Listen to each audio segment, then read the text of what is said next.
उसका फल मिलेगा तुम्हें आनंद, भगवत प्राप्ति, महासुख। कर्म वही है, पर जब अहंकार से प्रेरित होकर अपने लिए करते हो सुसुख वांछा, तो उसमें अधर्म वृत्ति बढ़ जाती है।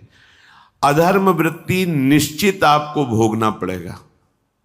यदि भगवान की शरण में हो जाओ, अबलो नशानी अबना नशई हो, वो कृपा करे तो सब क्षमा हो जाए। वो कह रहे हैं कि हम तो हम सर्वपापेभ्यो मोक्षयिष्यामि मा शुचा। नहीं तो आपका जो कर्म प्रकाशित नहीं हुआ है और आपने पाप कर्म किया वो गुप्त है, वो नष्ट नहीं हुआ, वो भयंकर रूप रख के तैयार है, अपने समय पे तुम्हें नष्ट कर देगा। एक 45-50 वर्ष की अवस्था के थे, अब उनको ज्ञान हुआ कि हमारे द्वारा बहुत अधर्म हुए हैं, अब सब छोड़ो, अब सत् कार्यों में लगो। तो उनके सामने एक स्वर्णकार का मकान था। वो बहुत ही कपटपूर्ण व्यवहार करता था, भोले भाले लोगों को असली स्वर्ण लेकर के केवल स्वर्ण का लेप करके अलंकार बेचता। अगर कोई जानता तो कुछ राज कर्मचारियों को अपने ले दे के अधीन किए हुए था और उसको कुछ नहीं होता। तो जो राज कर्मचारी उसके रहस्य को जानते थे वो रात में ड्यूटी देते थे। उन लोगों ने सोचा कि इतना धन इसने इकट्ठा किया है, अगर हम इसको मार देते हैं और इसका स्वर्ण ले लेते हैं तो कोई रिपोर्ट करने वाला भी नहीं होगा और हम बहुत धनी हो जाएंगे। अधर्माचरण करने वाला कभी सुखी नहीं हो सकता। स्वर्णकार अधर्म आचरण कर रहा था तो उसके अधर्म आचरण में सम्मिलित होने वाले राज कर्मचारियों ने उसे मार दिया। उसका स्वर्ण ले लिया, धन ले लिया और उसे एक बॉक्स में बंद करके वो निकल ही रहे थे कि वो जो धर्म पे चलना ठाना था उन्होंने देख लिया। बाहर निकले, उनका ये क्या है? अब वो तो फंस गए, क्योंकि बॉक्स में उसकी लाश थी और सब बैग झोला में स्वर्णाभूषण धन था। उन्होंने तुरंत उसको कहा, आवाज मत दीजिएगा, देखो हम तुम्हें हिस्सा दे देंगे, ये जो धन हमारे पास है इसको हम 3 हिस्से में बांट लेंगे और इसको हम नष्ट कर देते हैं, कोई जानेगा नहीं, हम राज कर्मचारी हैं, किसी तरह का फसाव नहीं होगा। उन्होंने कहा, ये मैं अधर्म का कार्य नहीं कर सकता, मैं तो अब हल्ला मचाऊंगा, सबको बुलाऊंगा और बताऊंगा कि तुमने इसकी हत्या की है और इसका धन अपहरण कर रहे थे। अब राज कर्मचारी, उन्होंने सोचा हमारी ड्यूटी भी जाएगी, धन भी जाएगा, सजा भी मिलेगी। दोनों ने इशारे में ही बात कर ली और हल्ला मचा के दौड़ पड़े, पकड़ो इसे, पकड़ो, जाने न पाए। उसे पकड़ लिया, लोग इकट्ठा हुए, क्या हुआ? देखो ये धन अपहरण करके जा रहा था, इसकी हत्या कर दी। तो हम लोग गश्त लगा रहे थे तो हमें शंका हुई, आए तो देखा ये पकड़ा गया, जो धर्म से चल रहा था उसको पकड़ लिया।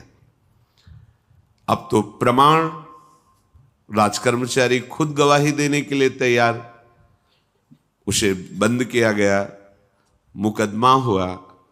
वो बार बार जज के सामने यही कहता था, जिसकी कसम खवाओ हम कसम खा लेते हैं, हमने बिल्कुल ये कार्य नहीं किया, ये लोग ये कार्य कर रहे थे, हमने इनको रोका तो इन्होंने मुझे साझेदारी के लिए, पर मैंने वो स्वीकार नहीं किया तो फिर इन्होंने ऐसा किया। पर उसकी कौन बात माने? राज कर्मचारी गवाही, मुकदमा लंबा खिंचा, उसे जेल में रखा गया। हर बार आके वो यही प्रार्थना करता, कई वर्ष तक चलता रहता मुकदमा, जेल का उसे बड़ा कष्ट भोगना पड़ता। वो विचार करता कि मैं अगर हिस्सा ले लेता तो बच जाता, लेकिन धर्म से चल रहा था तो देखो मुझे कष्ट भोगना पड़ा। मुझे लगता है भगवान के दरबार में न्याय नहीं है, धर्म रक्षा नहीं करता, ऐसा लगता है। एक दिन आया और रो करके यही बात कही जज के सामने कि मुझे लगता है भगवान नहीं है, क्योंकि मैं बार बार सत्य को साक्षी करके कहता हूं कि मैंने ये कर्म नहीं किया और मुझे दंड दिया जा रहा है, मुझे क्लेश दिया जा रहा है धर्म से चलने के कारण। अगर मैं सम्मिलित हो जाता तो मुझे तीसरा हिस्सा मिलता और बिल्कुल बात शांत होती। ये क्या धर्म है, कहां भगवान है? जज ने इस पर गौर किया। कई वर्ष वो जेल भोगता रहा, मुकदमा चलता रहा। तब जज ने गौर किया कि बार बार ये कहता है इसकी जांच की जाए, तो हत्याकांड होते ही रहते हैं। एक शव आया वहां, जज ने मंगवाया था, जो पोस्टमार्टम के लिए जाता मंगवाया, और कहा देखो इसका कोई नहीं है, अंतिम संस्कार के लिए अपने ही लोगों को जाना है। तो 2 कर्मचारी जो थे सरकारी, जो स्वर्ण चोरी में सम्मिलित थे, उनको और उसको कहा कि बस तुम थोड़ी देर नदी के किनारे बैठे रहना, हम और लोगों को लेकर के आते हैं। और एक आदमी को छुपा के बैठा लिया और राज कर्मचारी नदी के किनारे शव को लेकर बैठे। उसको देखा जिसको बहुत कष्ट दिया जा रहा था, सारा आरोप उसके ऊपर था, जो धर्म से चल रहा था। उसे कहा माना नहीं ना, अगर मान लेता तो तीसरा हिस्सा भी मिल जाता, बात वहीं खत्म हो जाती है। देखा, फंसा दिया, तेरे को आजीवन कारावास मिलेगा, कोई नहीं बचा सकता तेरे को। मेरी बात नहीं मानी, कह रहा था हल्ला मचाऊंगा, ऐसा वैसा, अब भोग। तो जज के द्वारा जो एकांत में बैठाला हुआ आदमी था, उसने पूरी बात सुनी। इसीलिए ये नाटक रचा गया था। तीनों को बुलाया और कहा तुम निर्दोष हो उस धर्मात्मा से। स्वयं इनकी आवाज से हमने सुना, ये कह रहे थे जो तुम बात कह रहे थे। तो उसने कहा कि ये तो ठीक है, अब निर्णय ठीक कर दिया, लेकिन आप कई वर्षों से मैं दंड भोग रहा था, ये कौन सा न्याय है? किस अपराध के कारण? मैं तो धर्म से चल रहा था, इसमें किंचन मात्र मेरा कोई अपराध नहीं था। फिर कई वर्ष से मैं सजा क्यों भोग रहा था? बार बार प्रताड़ना, नाना प्रकार के कष्ट क्यों भोगा मैं? जज ने कहा तुम हृदय को साक्षी करके बताओ, क्या कोई ऐसा अपराध किया है जिसका प्रकाश ना हुआ हो और तुम्हें दंड ना मिला हो? हम अब उसका कोई दंड थोड़ी तुम्हें देंगे, लेकिन तुम्हारे अंदर जो भगवान के प्रति आरोप है उसका निराकरण हो जाएगा। उसने कहा हाँ, यौवन अवस्था में मैंने किसी स्त्री को ऐसा ऐसा, और वो विरोध करने पर भी उसे मार दिया और आज तक बात कोई प्रकाशित नहीं हुई। तो बोले फिर भगवान को क्यों दोष देते हो? वो कर्म तुम्हारा दंड अगर मिल जाता तो नष्ट हो जाता, वो कर्म सुरक्षित है। उसी कर्म ने तुम्हें यहां अधर्म ना होने पर भी फंसाया और देखो तुम्हें भोगना पड़ा। तो निश्चित समझो, यदि आप अधर्म के द्वारा कोई भी सुख साधन करेंगे तो आप नष्ट होंगे। अधर्म के द्वारा आप धन आदि छीनना चाहेंगे तो आप नष्ट होंगे। अधर्म कर दिया है और उसका प्रायश्चित नहीं हुआ तो वो कर्म सुरक्षित है। ऐसी जगह फंसाएगा जहां 100% आपने कोई अपराध नहीं किया पर आपको उसका दंड भोगना पड़ेगा। फिर आपको लगेगा कि न्याय में अन्याय हो रहा है, कोई भगवान नहीं है। देखो मैंने बिल्कुल कसम खा के कहता हूं पाप नहीं किया, पर ये पाप का जो आरोप लगा वो पूर्व पाप आकर के तुम्हें दंडित कर रहा है। अब इस कर्म विधान को ये बहिर्मुख लोग क्या जानते हैं? तभी कहते हैं अरे कहां भगवान, कैसे भगवान? आज तुम धर्म से चल रहे हो, लेकिन कल तुमने जो कर्म किया तो तुम शरणागत होकर भजन के द्वारा उसको नष्ट नहीं किया ना, तो वो सुरक्षित है। अवश्य में भोक्तव्यम कृतम कर्म शुभाशुभम। इसलिए श्री भगवान आदेश कर रहे हैं यज्ञार्थात कर्मणोन्यत्र लोकोयम कर्म बंधनहा तदर्थम कर्म कौन्ते मुक्त संगहा समाचर। मुक्त हो जाओगे, न काम तुम्हें अधीन कर पाएगा, न पाप अधीन कर पाएगा, परमानंद में डूब जाओगे। केवल प्रभु के लिए कर्म करो। ये अगरबत्ती, धूप बत्ती, आरती, पूजा प्रभु को अपना नहीं माना तो ये थोड़ा शुभ कर्म बन गया, बस ये तुम्हारा प्रायश्चित नहीं होगा। जो तुमने अधर्माचरण के अगरबत्ती धूप बत्ती से खत्म होने वाले नहीं हैं, उनके लिए तुम्हें नाम जप करना पड़ेगा, नाम कीर्तन करना पड़ेगा। नाम कीर्तनम यस्य सर्व पाप प्रणाशनम, समस्त पापों का नाश करने में समर्थ है। राधा राधा राधा, कृष्ण कृष्ण कृष्ण, गोविंद गोविंद गोविंद। भगवन नाम, अगर भगवन नाम का आप निरंतर जप करने लगे तो आप स्वयं तर जाएंगे और लोगों को तार देंगे। मम भक्तियुक्तो भुवनम पुनात सतरति सतरति सा लोकान तारयति। जो भी कर्म कर रहे हो वो भगवान के लिए भावना करो, उस कर्म को भगवान को समर्पित करो, तो तुमसे पापाचरण नहीं होगा। जो पापाचरण हो गए हैं 10 मिनट केवल बैठ करके अपने घर में ही ताली बजा के मंजीरा लेकर के, इसे नाटक मत समझो, आडंबर मत समझो। नहीं, जो आडंबर और नाटक किए हैं ना, वो जब अपना नाटक फैलाएंगे तो तुम उस नाटक से निकल नहीं पाओगे। माया का नाटक है। भगवान नाम कीर्तन, ये जो लोग कहते हैं ना कि भगवान तो हृदय में बैठे, दिखावे की क्या जरूरत है। अगर इतना बोध हो चुका है भगवान हृदय में बैठे, तब तो आप सिद्ध हो गए। केवल वाणी से बोल रहे हो, मन मानी आचरण कर रहे हो, दुर्गति को प्राप्त हो रहे हो, तो है ना सबके हृदय अछत विकारी, पर सकल जीव जग दीन दुखारी। सबके हृदय में बैठा है, पर दुर्दशा रोक रहा है क्या वो? क्यों? क्योंकि तुम केवल बातों से कहते हो सबके हृदय में बैठा है। ऐसा अनुभव किया? अगर ऐसा अनुभव किया तो व्यभिचार किसके साथ करते हो, चोरी किसकी करते हो, हिंसा की, कपट किससे, द्वेष किससे? बस केवल बातों से बात नहीं बनती। ये कर्म बातों से नष्ट नहीं होता, इसके लिए अनुष्ठान करना होगा नाम का। चाहे जैसी परिस्थिति हो, चाहे जो हो, जैसे भी हो, तुम्हारा मंगल होगा। अहोबत स्वपचतो गरीयान यज्जिभ्यागे वर्तते नाम तुभ्यम। वो नीच आचरण करने वाला, अभक्ष पदार्थ खाने वाला भी यदि भगवान नाम उच्चारण करता है तो परम पावन हो जाता। अहो, आश्चर्य की बात, बड़े बड़े प्रायश्चित जिसे पावन नहीं कर सकते, भगवान नाम उसे पावन कर देता है। जय शीत हरिवंश विचार के मनुज देह गुरु शरण गही, सकई तो सब पर पंच तज कृष्ण कृष्ण गोविंद कही। कृष्ण कृष्ण गोविंद क्या जाता है? हम तो ये नहीं कह रहे कि तुम नहा के जपो, तुम ऐसा जैसे हो, जहां हो, गोविंद गोविंद, राधा राधा राधा वल्लभ श्री हरिवंश, तुम पावन हो जाओगे प्यारे। तुम्हारी दुर्गति, तुम्हारी विपत्ति, तुम्हारी उन्नति में जो बाधक कर्म है उनको नष्ट करो। किसी से भीख मांगने की जरूरत नहीं, कृपा की।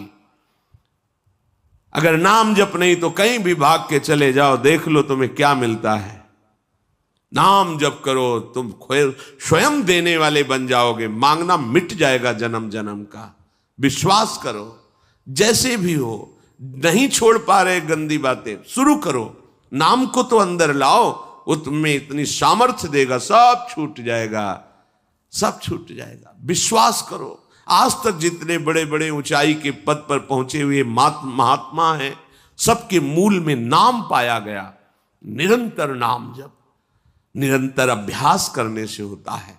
विश्वास करो, इसके बराबर न तीर्थ याटन है, न कोई अन्य साधन है। नाम कलयुग केवल नाम आधारा, सुमिर सुमिर नर उतर ही पारा।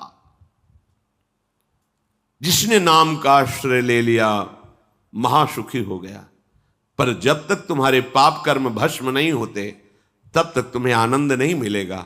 इसलिए विश्वास करके दीर्घ काल तक सम्मान पूर्वक, आदर पूर्वक हृदय में नाम जप करो। जब पाप वासनाएं नष्ट हो जाएंगी, पाप प्रवृत्ति नष्ट हो जाएगी, तब आनंद की धारा, तुम्हें कोई भी विपत्ति, कोई भी संकट परास्त नहीं कर पाएगा। प्रश्न होता है कि हम बहुत प्रयास करते हैं पर सफलता नहीं मिलती। प्रयास को कहते हैं पुरुषार्थ, और सफलता नहीं मिली उसको कहते हैं प्रारब्ध। कभी कभी प्रारब्ध बहुत जोर का होता है, जो बड़े बड़े ऋषि मुनियों के ऊपर भी हावी हो जाता है। पर पुरुषार्थ व्यर्थ नहीं जाता। यदि वो सत है तो तुम्हारा पुरुषार्थ भी तो असत है।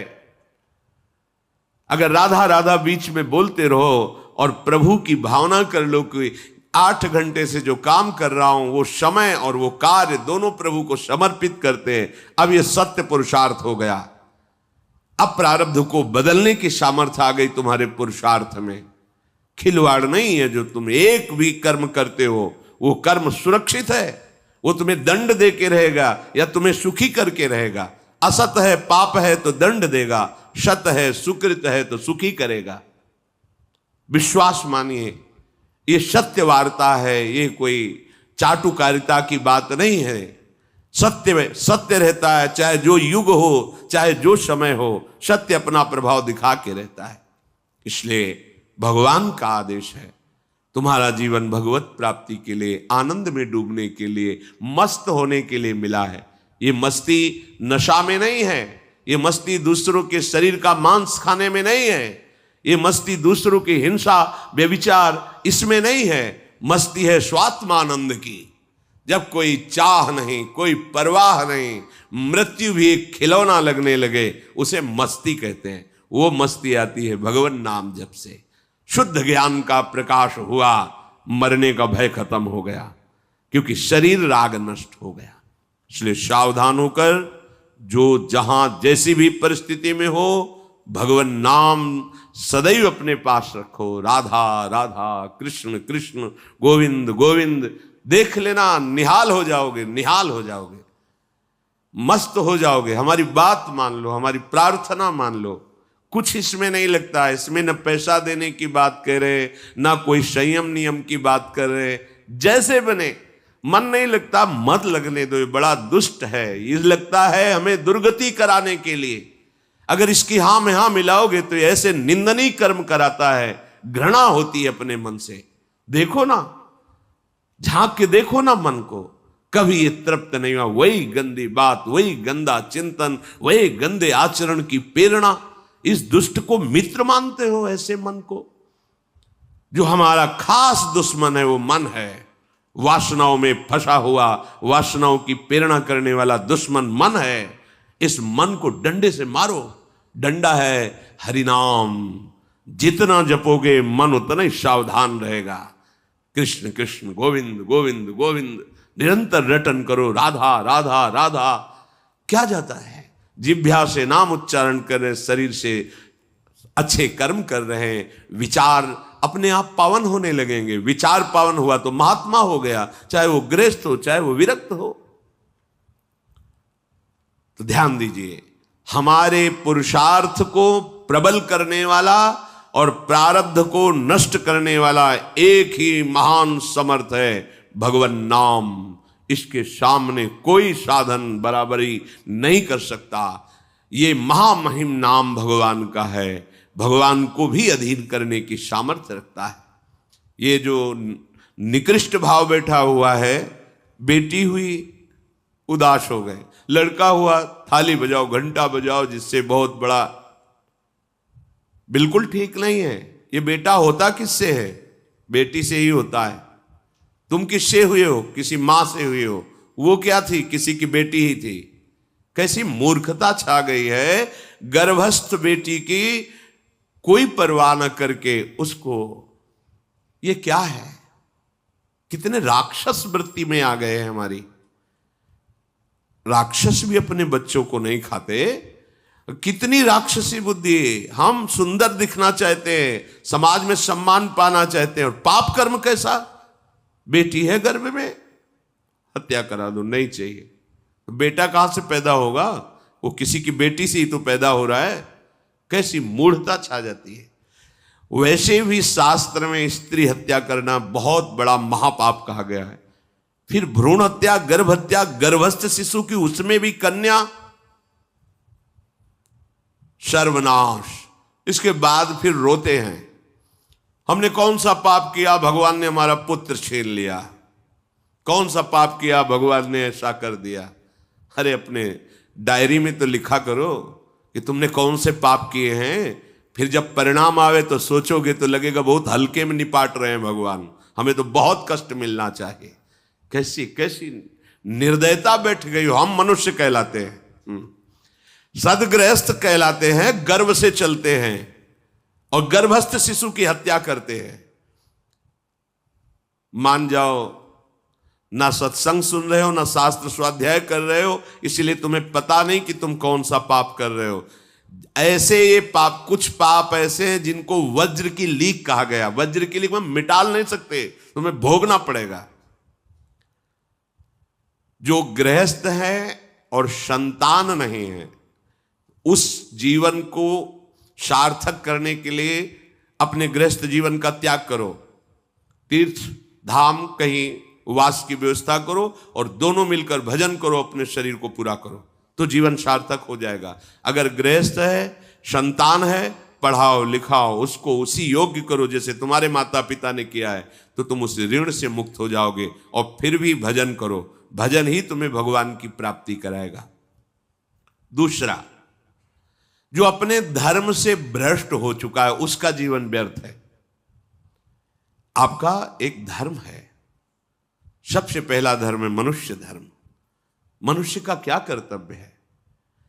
अपने प्राणों का भी बलिदान देकर दूसरे की रक्षा करना, और यहां अपने मन को सुख पहुंचाने के लिए दूसरे की हत्या कर देना। कैसा राक्षसी भाववृत्तियों में आ गया। देखो, अगर कोई माता बहन एकांत मिल जाए तो बस राक्षस जैसे टूट पड़ते हैं, ऐसे स्वभाव, मार दो, जला दो, काट दो। बड़ी दुर्गति होगी, देख लेना, यहां भी होगी। छुपा के भी कर लो, तब कर्म प्रकाशित होगा। जब तुम अपराध नहीं करोगे, अपराध नहीं करोगे, तब वो अपराध तुम्हें फंसाएगा और जीवन भर रुलाएगा। मरने के बाद नर्क मिलेगा। नर्क माने बड़ी जेल है, वो बड़ी जेल, ये छोटी जेल है। जैसे बड़े अपराधियों को बड़ी जेलों में भेजा जाता है, तो विश्व ब्रह्मांड की सबसे बड़ी जेल और वहां के सबसे बड़े जेलर यमराज, वहां दंड मिलता है। आप ऐसा ना सोचिए कि ये सब गप है। गांव में जैसे बात करे तो लगता है गप है, जब जेल हो आते हैं ना तो कहते हैं। एक गांव में मिले थे, कहा था कि अगर रोज 5 जूता कोई गांव में हमें मारे तो हम उसे सह लेंगे, लेकिन दोबारा जेल जाने वाला आचरण नहीं करेंगे। दिखा रहे थे कि देखो कैसे कैसे कष्ट वहां के कैदी भी मारते हैं जो बहुत पुराने हो गए हैं, वो हमको अनुशासन में रखते हैं। ऐसा ऐसा कितना कष्ट। अब वो गया ना तो भोगा, अब माया के कारण स्मृति नष्ट हो गई नहीं, सैकड़ों बार अपने भी भोग के आ रहे हैं नरक। दूसरे, उसका जीवन नष्ट है जो धर्म का त्याग कर चुका है। तुम पिता माता से प्रकट हुए, तुम्हारा धर्म है माता पिता की सेवा करना। वयोवृद्ध बेचारे माता पिता उठने बैठने में असमर्थ हैं, आप पैसे कमाने के लिए अपनी बहुली निकल गए, अब वो कष्ट भोग रहे हैं। ना उनको देखना है, ना उनकी व्यवस्था करना है, मरने दो तो ठीक है। तुम्हें जब परिणाम आएगा तब तुम भी तो बनोगे ना वृद्ध, तब तुम्हें पता चलेगा। अवश्य में भोक्तव्यम कृतम कर्म शुभाशु। होश में, माता पिता सबसे पहले भगवान हैं यदि आप गृहस्थ हैं तो।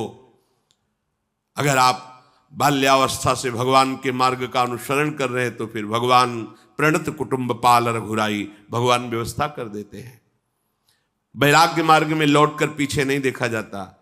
हमारे भगवान के अवतार मानेंगे महाप्रभु चैतन्य देव, नवयुति विष्णु प्रिया जी माता सची छोड़ के चल दिए। आद्य गुरु भगवान शंकराचार्य भगवान के अवतार मां केवल छोड़ के चल दिया। भगवान के मार्ग में यदि ऐसे चले तो भगवान संभाल लेते हो, परम पद मिलता है 21 पीढ़ियों को। मां तो बिल्कुल नजदीक है, 21 पीढ़ियों को भगवत प्राप्ति हो जाती है। और शब्द है प्रणत कुटुंब पाल रघुराई, भगवान स्वयं उसके परिवार का पोषण करते हैं। पर यदि गृहस्थ धर्म में हो और अपने माता पिता का त्याग कर दिया, उनकी सेवा नहीं करते, वो दुख भोग रहे, तो नरक यंत्रणा मिलेगी और जीते जी तुम उन्नति को प्राप्त नहीं हो सकते। तुम्हें भले उन्नति दिखाई देती हो, बाद में परिणाम देख लेना आप। तीसरा, जो दूसरों के भोजन छीनने की चेष्टा में रहता है, कैसे इसका धन अपहरण कर लें, कैसी जमीन अपहरण कर लें, कैसे इसकी अव्यवस्था पैदा कर दें इसके जीवन में, जो केवल अपने ही सुख को देखता है उसकी दुर्गति होती है। तीसरा, उसका जीवन व्यर्थ है।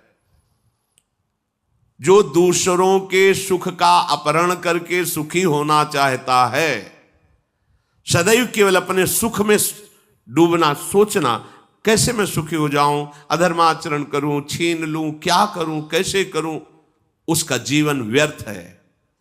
और चौथा, जो आए हुए साधु महात्मा अतिथि का अनादर कर देता है, अपमान कर देता है, सारे सुकृत नष्ट हो जाते हैं। ये 4 का जीवन बिल्कुल व्यर्थ हो जाता है। इनको असत जीवन कहा गया है, वृथा जीवन कहा गया है। इसलिए हे युधिष्ठिर, ये 4 दोष कभी हृदय में ना आने पावे। आरूढ़ पतिते दत्तो मन्यायोपहृतम चयत व्यर्थम तु पतिते दानम ब्राह्मणे तस्करे तथा। बहुत ध्यान देने योग्य बात। जो वानप्रस्थ या विरक्त भाव संन्यास ले लेते हैं और कुछ वर्ष चलने के बाद मैं तो इस पे नहीं चल पाऊंगा लौट जाते, उन्हें घोर नरक की प्राप्ति होती है। कुछ भी कर लो, ये भारी अपराध तुम्हें नरक की प्राप्ति कराएगा। मार्कंडेय जी महाराज युधिष्ठिर को उपदेश कर रहे हैं। एक बार एक सन्यासी जी ने कहा था कि हमने गुरुजनों से सुना है कि यदि वचन से संकल्प ले ले कि बस अब कुछ महीने बाद हम सन्यास ले लेंगे और विरक्त होकर भगवान का भजन करेंगे, और यदि वो ऐसा नहीं करता तो उसे चंद्रायण व्रत रहना चाहिए, तब उस पाप से मुक्त होगा। चंद्रायण व्रत कहते हैं प्रतिपदा को 1 ग्रास, द्वितीया को 2 ग्रास और अमावस्या को 15 ग्रास, फिर नीचे घटाते चले जाओ 14, 13, 12, 11 ऐसे पूर्णिमा को पूर्ण 1 महीने से उपवास रहने से हम सन्यास लेंगे। इस बात के अपराध का उसको सन्यास लिया नहीं, केवल घोषणा कर दी थी। और जो सन्यास ले लिया या वानप्रस्थ, वानप्रस्थ कहते हैं पत्नी के सहित विरक्त होकर भजन करना। गृहस्थ में थे, अब निर्णय कर लिया कि अब आजीवन हम ब्रह्मचर्य रहेंगे और भगवान का भजन करेंगे, धाम तीर्थ वन आदि में रहकर वो जीवन में दोनों भजन करके भगवान की प्राप्ति में लगा, उन्हें वानप्रस्थ कहते हैं। सन्यास जो पूर्णतया वैराग्यवान होकर केवल भगवान के आश्रित जीवन। सन्यास मार्ग में माता पिता परिवार का दिया हुआ कुछ स्वीकार नहीं किया जाता, उनके द्वारा भरण पोषण नहीं स्वीकार किया जाता। अगर स्वीकार करता है अपने धर्म से भ्रष्ट हो जाता है। ये मनमानी आचरण, न शास्त्र स्वाध्याय है न सत्संग में श्रद्धा है। मनमानी आचरण से अध्यात्म मार्ग प्रकाशित नहीं होता। जिसने सन्यास ले लिया और वो फिर गृहस्थ में लौट जाता है, अब हमसे तो होने वाला नहीं, तो उसे आरूढ़ पतित कहते हैं। आरूढ़ पतिते दत्तो मन्यानयोपहृतम चयत, उसको दुर्गति प्राप्त होती है। इसलिए होश में ये मार्ग ऐसा नहीं अब हमारा मन नहीं लगता, अरे अहो भाग्य है कि तुम्हारे भाग्य से विषय भोग मिटा दिया भगवान ने, तुम्हें परमार्थ का मार्ग दे दिया। जिसको छोड़ना कठिन है भगवान ने उसे काट दिया, चलो मेरे मार्ग में चलो। हम मनमानी आचरण नहीं, बिल्कुल नहीं। यहां शास्त्र आदेश करता है, ऐसे नहीं होना चाहिए कि 4 दिन हुए कपड़ा उतार दिया, कपड़े बदल लिए, 5वें दिन फिर उसी पोशाक में। तो जानते हो इससे क्या होगा? जीवन भर कुछ कर लो, दुर्गति प्राप्त होगी। तस्मात् शास्त्रम प्रमाणम ते कार्य, ये कानून है। कानून में फंस गए तो सजा निश्चित होगी। ये भागवतिक कानून जैसे एक राजकीय कानून है, तो ये भागवतिक त्रिभुवन का कानून है। त्रिभुवन में कहीं यही कानून काम करेगा। अलग अलग देश का कानून है, लेकिन ये त्रिभुवन का कानून है, विश्व का कानून है, ये भगवदीय कानून है। अगर इसमें फंस गए तो निकलना मुश्किल हो जाएगा। बहुत शास्त्र के अनुसार चलो। तो जो वानप्रस्थ या सन्यास लेकर के पुनः गृहस्थ धर्म से युक्त हो जाता है, उसकी दुर्गति निश्चित हो जाती है। आप तुम वो कर ही नहीं पाओगे। जैसे कहते हैं अब मंत्र ले लिया, अब क्या जाने की जरूरत है। मंत्र प्रकाशित ही नहीं होगा, जप ही नहीं पाओगे। लिख के देख लो, ये शब्द लिख लो, मंत्र नहीं प्रकाशित होगा, जप ही नहीं पाओगे। खिलवाड़ है परमार्थ चलना। एक एक अक्षर में अगर त्रुटि हो जाती है तो छाती जलेगी। कैसे गलती कैसे होगी? एक अक्षर भी अगर शास्त्र सम्मत इष्ट प्रेरित है, हृदय शीतल रहेगा, परमार्थ प्रकाशित रहेगा। ये मार्ग है। अब कौन शास्त्र स्वाध्याय करता है? कहां में सत्य चर्चा सुनने को मिलती है? भगवत कृपा है जो सुनने को मिल रही, इसको हृदय में धारण करो। जो जीवन हमें भगवान ने दिया है ये निंदनीय जीवन नहीं है, ये रोने वाला जीवन नहीं कि हाय हमें दूल्हा नहीं मिला, दुल्हन नहीं मिली, हाँ संसार के भोग नहीं मिले, परिवार बड़ी कृपा हुई, जिस दलदल से हम नहीं निकल सकते थे, नहीं निकल पाए अनंत जन्मों से, आज हमारी लाडली ने फूल जैसा मुझे अलग कर दिया। ये गृह कारज नाना जंजाला, तेति दुर्गम शैल विशाला, ये शर्म आवत अति कठिनाई, राम कृपा बिनु आए न जाई। भगवान ने तुम पर कृपा की, तुम्हें नाचना चाहिए कि रोना चाहिए? विषयों को देख देख कर जलते हो, भोगने की लालसा रखते हो, कैसा जीवन, व्यर्थ जीवन। बिल्कुल नहीं, सावधान, तुम्हारा जीवन भगवान के लिए, तुम्हारे भाग्य में श्री जी लिख दी गई है। आह, हमें नाचना चाहिए। हमारे भाग्य को बदल कर प्रभु ने अपना चरणारविंद, अपना धाम, अपना नाम, अपनी सेवा दे दी। धिक्कार है अगर ऐसे होने पर भी ललचाए और उस मार्ग की तरफ जाए जहां से श्री जी ने निकाल लिया है। तो जो वानप्रस्थ या संन्यास धर्म स्वीकार करके पुनः गृहस्थ धर्म का आश्रय ले लेता है, उसकी नारकी गति होती, दुर्गति होती है।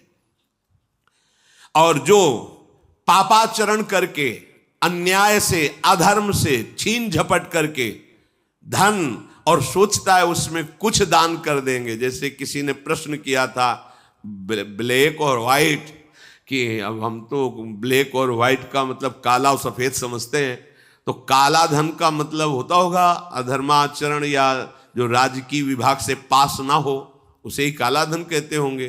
तो काला धन काला ही रहता है, कोई व्हाइट नहीं कर सकता उसे। जमा कर लो, एक समय आएगा कि ट्रक में लद के सब चला जाएगा, तुम भी लद के चले जाओगे। अगर वो समय ना आया तो यमराज के दूत तुम्हें ले जाएंगे, सब यही पड़ा रहेगा। होश में चलो। दान किसे कहते हैं? खूब मेहनत करो, धर्म से कमाओ, फिर उससे एक रोटी की व्यवस्था किसी की भी कर दो, उसे सतदान कहते हैं। लाखों बेईमानी से कमाए, अधर्म आचरण से दूसरों को चूस चूस के ऐसा दुख दे कर फिर सोचा कि लाख में 10,000 दे देते हैं, व्हाइट हो जाएगा। व्हाइट नहीं हो जाएगा, ये और तुम्हारे ऊपर आक्रमण कराएगा, क्योंकि जिनको दे रहे हो उनकी भी बुद्धि तो भ्रष्ट होगी, तो तुम्हारा अधर्म बनाना, हाँ, व्हाइट नहीं होगा, फाइट होगी। अब मार पिटाई शुरू करवाएगा, वो ऐसे आचरण करवाएगा, जहां जाएगा वहां खोपड़ी फोड़ेगा, उसका परिणाम जब आपके आएगा तो आपकी खोपड़ी फूटेगी। व्हाइट तो तब हो सकता है जब व्हाइट चलो। व्हाइट का तात्पर्य होता प्रकाश, श्वेत, ये लक्षण सतोगुण का। सात्विक भाव से चलो, मेहनत की कमाई से, पसीना चुआ के खूब मेहनत किया और फिर किसी को दिया, तुम्हारा परिवार उन्नतिशील रहेगा, तुम्हें लोक परलोक में सुख प्राप्त होगा। अन्याय से कमाए हुए धन का दान पतित कर देता है, पतित कर देता है। अब इसमें एक उपाय है, मुझे पता नहीं था, प्रमादवश मेरे से गलती हो गई, कभी जीवन में गलती नहीं करूंगा, अब सुधार के लिए करो, हो जाएगा। मुझे पता नहीं था, मैंने कभी सुना ही नहीं था, बस यही था कि धन प्राप्त करूं, धन प्राप्त करूं, और गलती हो गई। अब मुझे पता चला कि मैंने गलत किया है, तो अब लो नशानी, अब ना नशे करो, गौ सेवा, संत सेवा, ठाकुर सेवा, गलती आगे से नहीं करूंगा। ये एक सूत्र बहुत बड़े, अबलो नशानी अबना नशे, ये सबको पावन कर देता है, सब कुछ पावन कर देता है। पर ये ऐसा नहीं कि हम 100 कमा रहे हैं बेईमानी से तो 10 देते रहेंगे तो 90 व्हाइट होते रहेंगे, ऐसा कदापि कहीं नहीं लिखा। ये शास्त्र है, तस्मात् शास्त्रम प्रमाणन्ते। कई बार लोग प्रश्न करते हैं इस विषय का, ध्यान से सुन लो। अन्याय से कमाया हुआ धन अगर उसे हम दान भी करते हैं तो वो पतित ही करेगा, गिराएगा ही, किसी काम का नहीं है। आगे वर्णन कर रहे हैं कि धर्म से कमाया हुआ दान अगर ऐसे को दोगे तो वो भी व्यर्थ हो जाएगा। कैसा? मिथ्यावादी, पापाचरण करने वाला, झूठ बोलता है, पापाचरण करता है, और आप उसे दान कर रहे हैं, बाद में वो पाप करेगा तो उसका फल आपको मिलेगा। उसके पाप के बढ़ावे में आप साझेदार हुए, आपका जो दान था उसके पाप में बढ़ावा देगा, आपको उसको साझेदारी का फल भोगना पड़ेगा। कृतज्ञ, जो दूसरे के किए हुए को उपकार को नहीं मानता, अभिमानी और मदिरा पान करने वाला, अब आपसे पैसा लिया, शराब पिया, गंदे आचरण किए, आप उसके हिस्सेदारी बने। ऐसा थोड़ी दान की कोई मांग रहा है दे दो, बहुत पात्र और अपात्रता का निर्णय करके दिया जाता है। ऐसे नहीं कि मांग रहा है तो देना ही पड़ेगा, नहीं, हमें अधिकार समझ में आवे कि हमारे द्वारा दिए हुए धन का सदुपयोग हो रहा है, वहां पात्र देख करके धन आदि का दान किया जाता है। जो पतित हो चुका है, जो अधर्म व्यवसायी है, जो तमोगुण से आवृत रहते हैं और अंदर क्रोध भरा रहता है, अहंकार पूर्वक दान करते हैं, मेरा सम्मान हो, ऐसे का दान ही नहीं स्वीकार करना चाहिए। ऐसे का दिया हुआ दान व्यर्थ हो जाता है, की तरफ जा रहा है। जो तत्व से प्रेम करता है उसका प्रेम बढ़ता जाता है, जो शरीर से प्रेम करता है उसका प्रेम क्षीण होता जाता है। किसी को भी देखो, देखते देखते वैराग्य हो जाएगा। क्यों? वो प्रतिक्षण नाशवान है और प्रभु प्रतिक्षण वर्धमान रूप है। इसलिए जिनको अध्यात्म का ज्ञान नहीं हो, चाहे प्रेम विवाह करें, चाहे धर्मपूर्वक विवाह करें, चाहे जैसे जीवन जीना चाहें, कभी शांति नहीं प्राप्त हो सकती। सब गुण मिल गए, धर्मयुक्त गोत्र के विपरीत भाव भी मिल गए, सब भाव मिल गए, सुंदर भाव मिल गया, लेकिन अध्यात्म का ज्ञान नहीं तो काम क्रोध लोभ मोह मद मत्सर ये विकार दुर्गति कर देंगे, कोई प्रेम शाश्वत की प्राप्ति नहीं करा देंगे। अध्यात्म के बिना गोस्वामी तुलसीदास जी महाराज कह रहे हैं कि वो मरा हुआ व्यक्ति है। जिन हरि भगति हृदय नहीं आनी, जीवित सब समान तेई प्राणी। जिंदा व मुर्दा टहल रहा है, ना उसमें देवी संपदा है, ना भगवत भाव है। कैसे कैसे तुम्हें खेल बताएं, संसार में रहते हो देख रहे हो क्या क्या खेल हो रहे हैं। बिना भगवान के मार्ग का अनुसरण किए कभी भी कोई कहीं भी सुखी नहीं हो सकता, शांत नहीं हो सकता, चाहे जो दुनिया के नाटक कर लो। हे किशोरी जू, बिनु पद कंज, आपके श्री चरणारविंद के बिना ये दुखद सब लागे। जिनको ये भावना है कि सुखद सब लागे, तो देख लो पूरे जीवन को, पूरे जीवन को देख लो, सब कुछ है लेकिन शांति नहीं, विश्राम नहीं, संतोष नहीं, अभय नहीं, निश्चिंतता नहीं, निर्विकारिता नहीं। क्या प्राप्त हुआ, क्या मिला जीवन में? तो हे किशोरी, तुम बिनु और ना नेह काहू सो, नहीं द्रग देखो जात। भरी भरी नैनन नीर बहावो, भरी भरी नैनन नीर बहावो। सोचत दिवस बितात लाडली, तुम सो कहत हृदय की बात। प्यारी जो, सब संबंधों से मेरा मन हटा दो, अपने चरणारविंद में, अपने नाम में, अपने रूप में, अपनी लीला में, अपनी सेवा में मेरे तन मन को अवसर दीजिए। क्यों रात दिन नाम जप करे, रात दिन आपकी सेवा में रहे, ये माया अवसर ही नहीं देने देती। हर समय बाहर भटकाती रहती, कोई व्यक्ति, कोई वस्तु, कोई स्थान, इसी का चिंतन होता रहता है। कभी ऐसी कृपा करो मेरी स्वामिनी कि और किसी को देखने की इच्छा ना हो और मन किसी को सोचे ना, बस सोच सोच करके रात दिन आपके लिए ही आंसू बहाए। कब मिलेंगी मेरी श्यामा जू, कब मिलेंगे मेरे प्यारे जू। इतनी करहु कृपा अलबेली, तन मन अति अकुलात। भोरी भाग अभाग लाडली, एक तिहारे हाथ। भोरी भाग अभाग लाडली, एक तिहारे हाथ। लाडली तुम सो कहत हृदय की बात।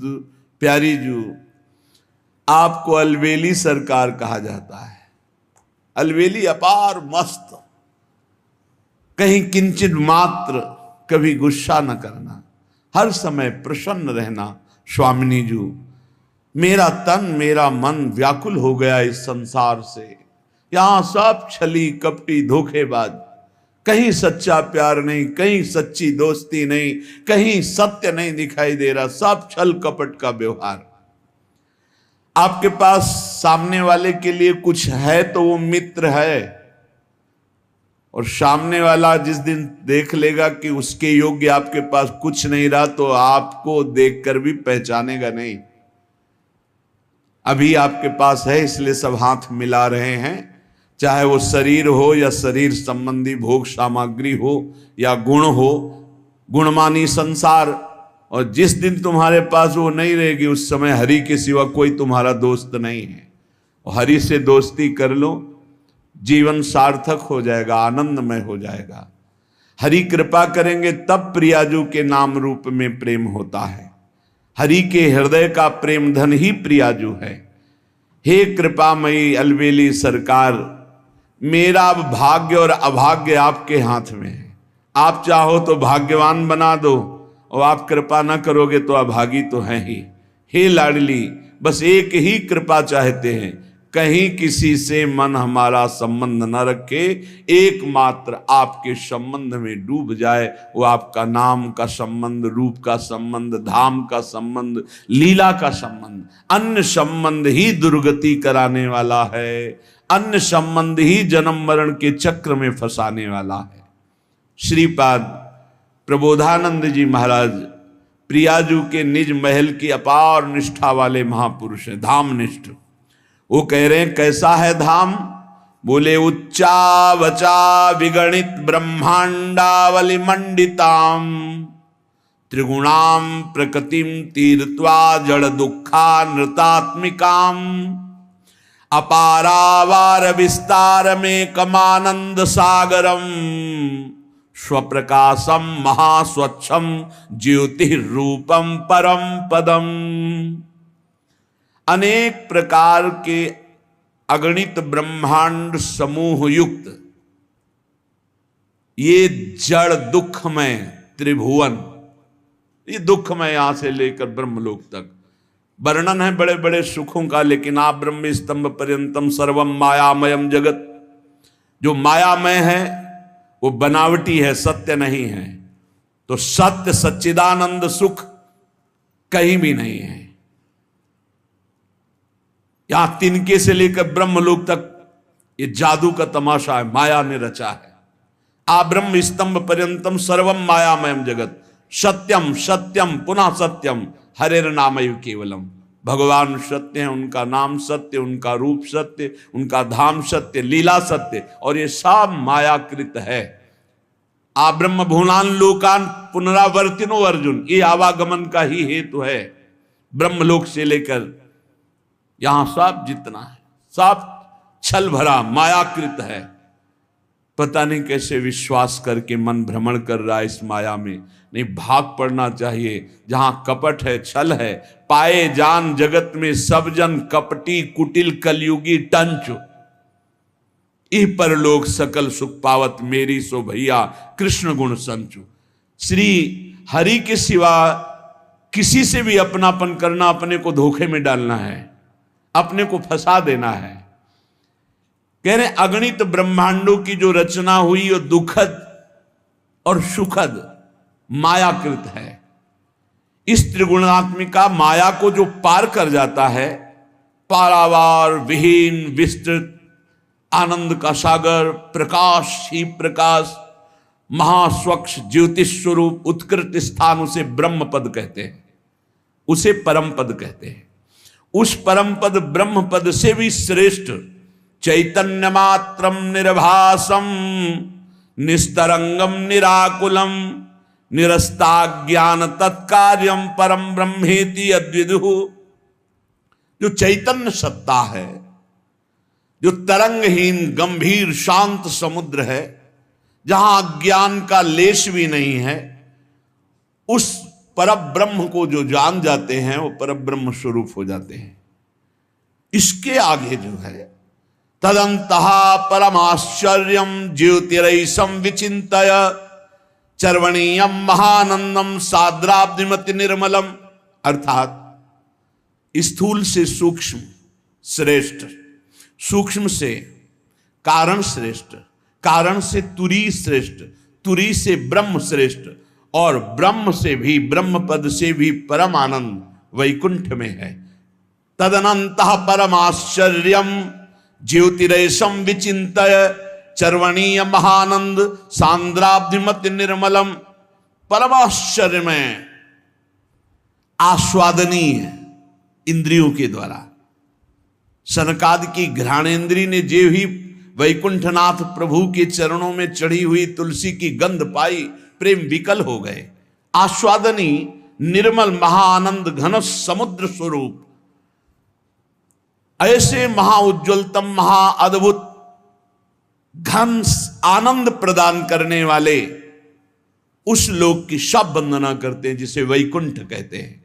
उससे भी श्रेष्ठ तदनंतरे ततोप्यात्य आश्चर्यम ज्योतिरनुस्मर कार्ष्ण्यम महास्वक्षतम पारावार विवर्जितम, द्वारिकाधीश चतुर्भुज भगवान द्वारिकाधीश जो कार्ष्ण्यम, जो कार्ष्णी हैं, कृष्ण हैं, महादीप्ति महातेजों में महास्वक्षतम परमानंद का विस्तार भगवान द्वारिकाधीश, वैकुंठाधिपति से भी श्रेष्ठ महिमा द्वारिकापुरी की, द्वारिकाधीश की। बोले उससे भी महानंद रसोत्सव पूर्ण।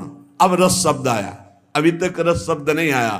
ततो दूरांतरे ज्योति सर्वाश्चर्योच्चतावधि सर्वोज्ज्वलाति समूहोज्ज्वलम सर्वोत्तमोत्तमम, सबसे उत्तमों में भी उत्तम महाउत्तम, माथुर मंडल से भी श्रेष्ठ ब्रज मंडल, ब्रज 84 कोष, जहां रस की धारा बहती है।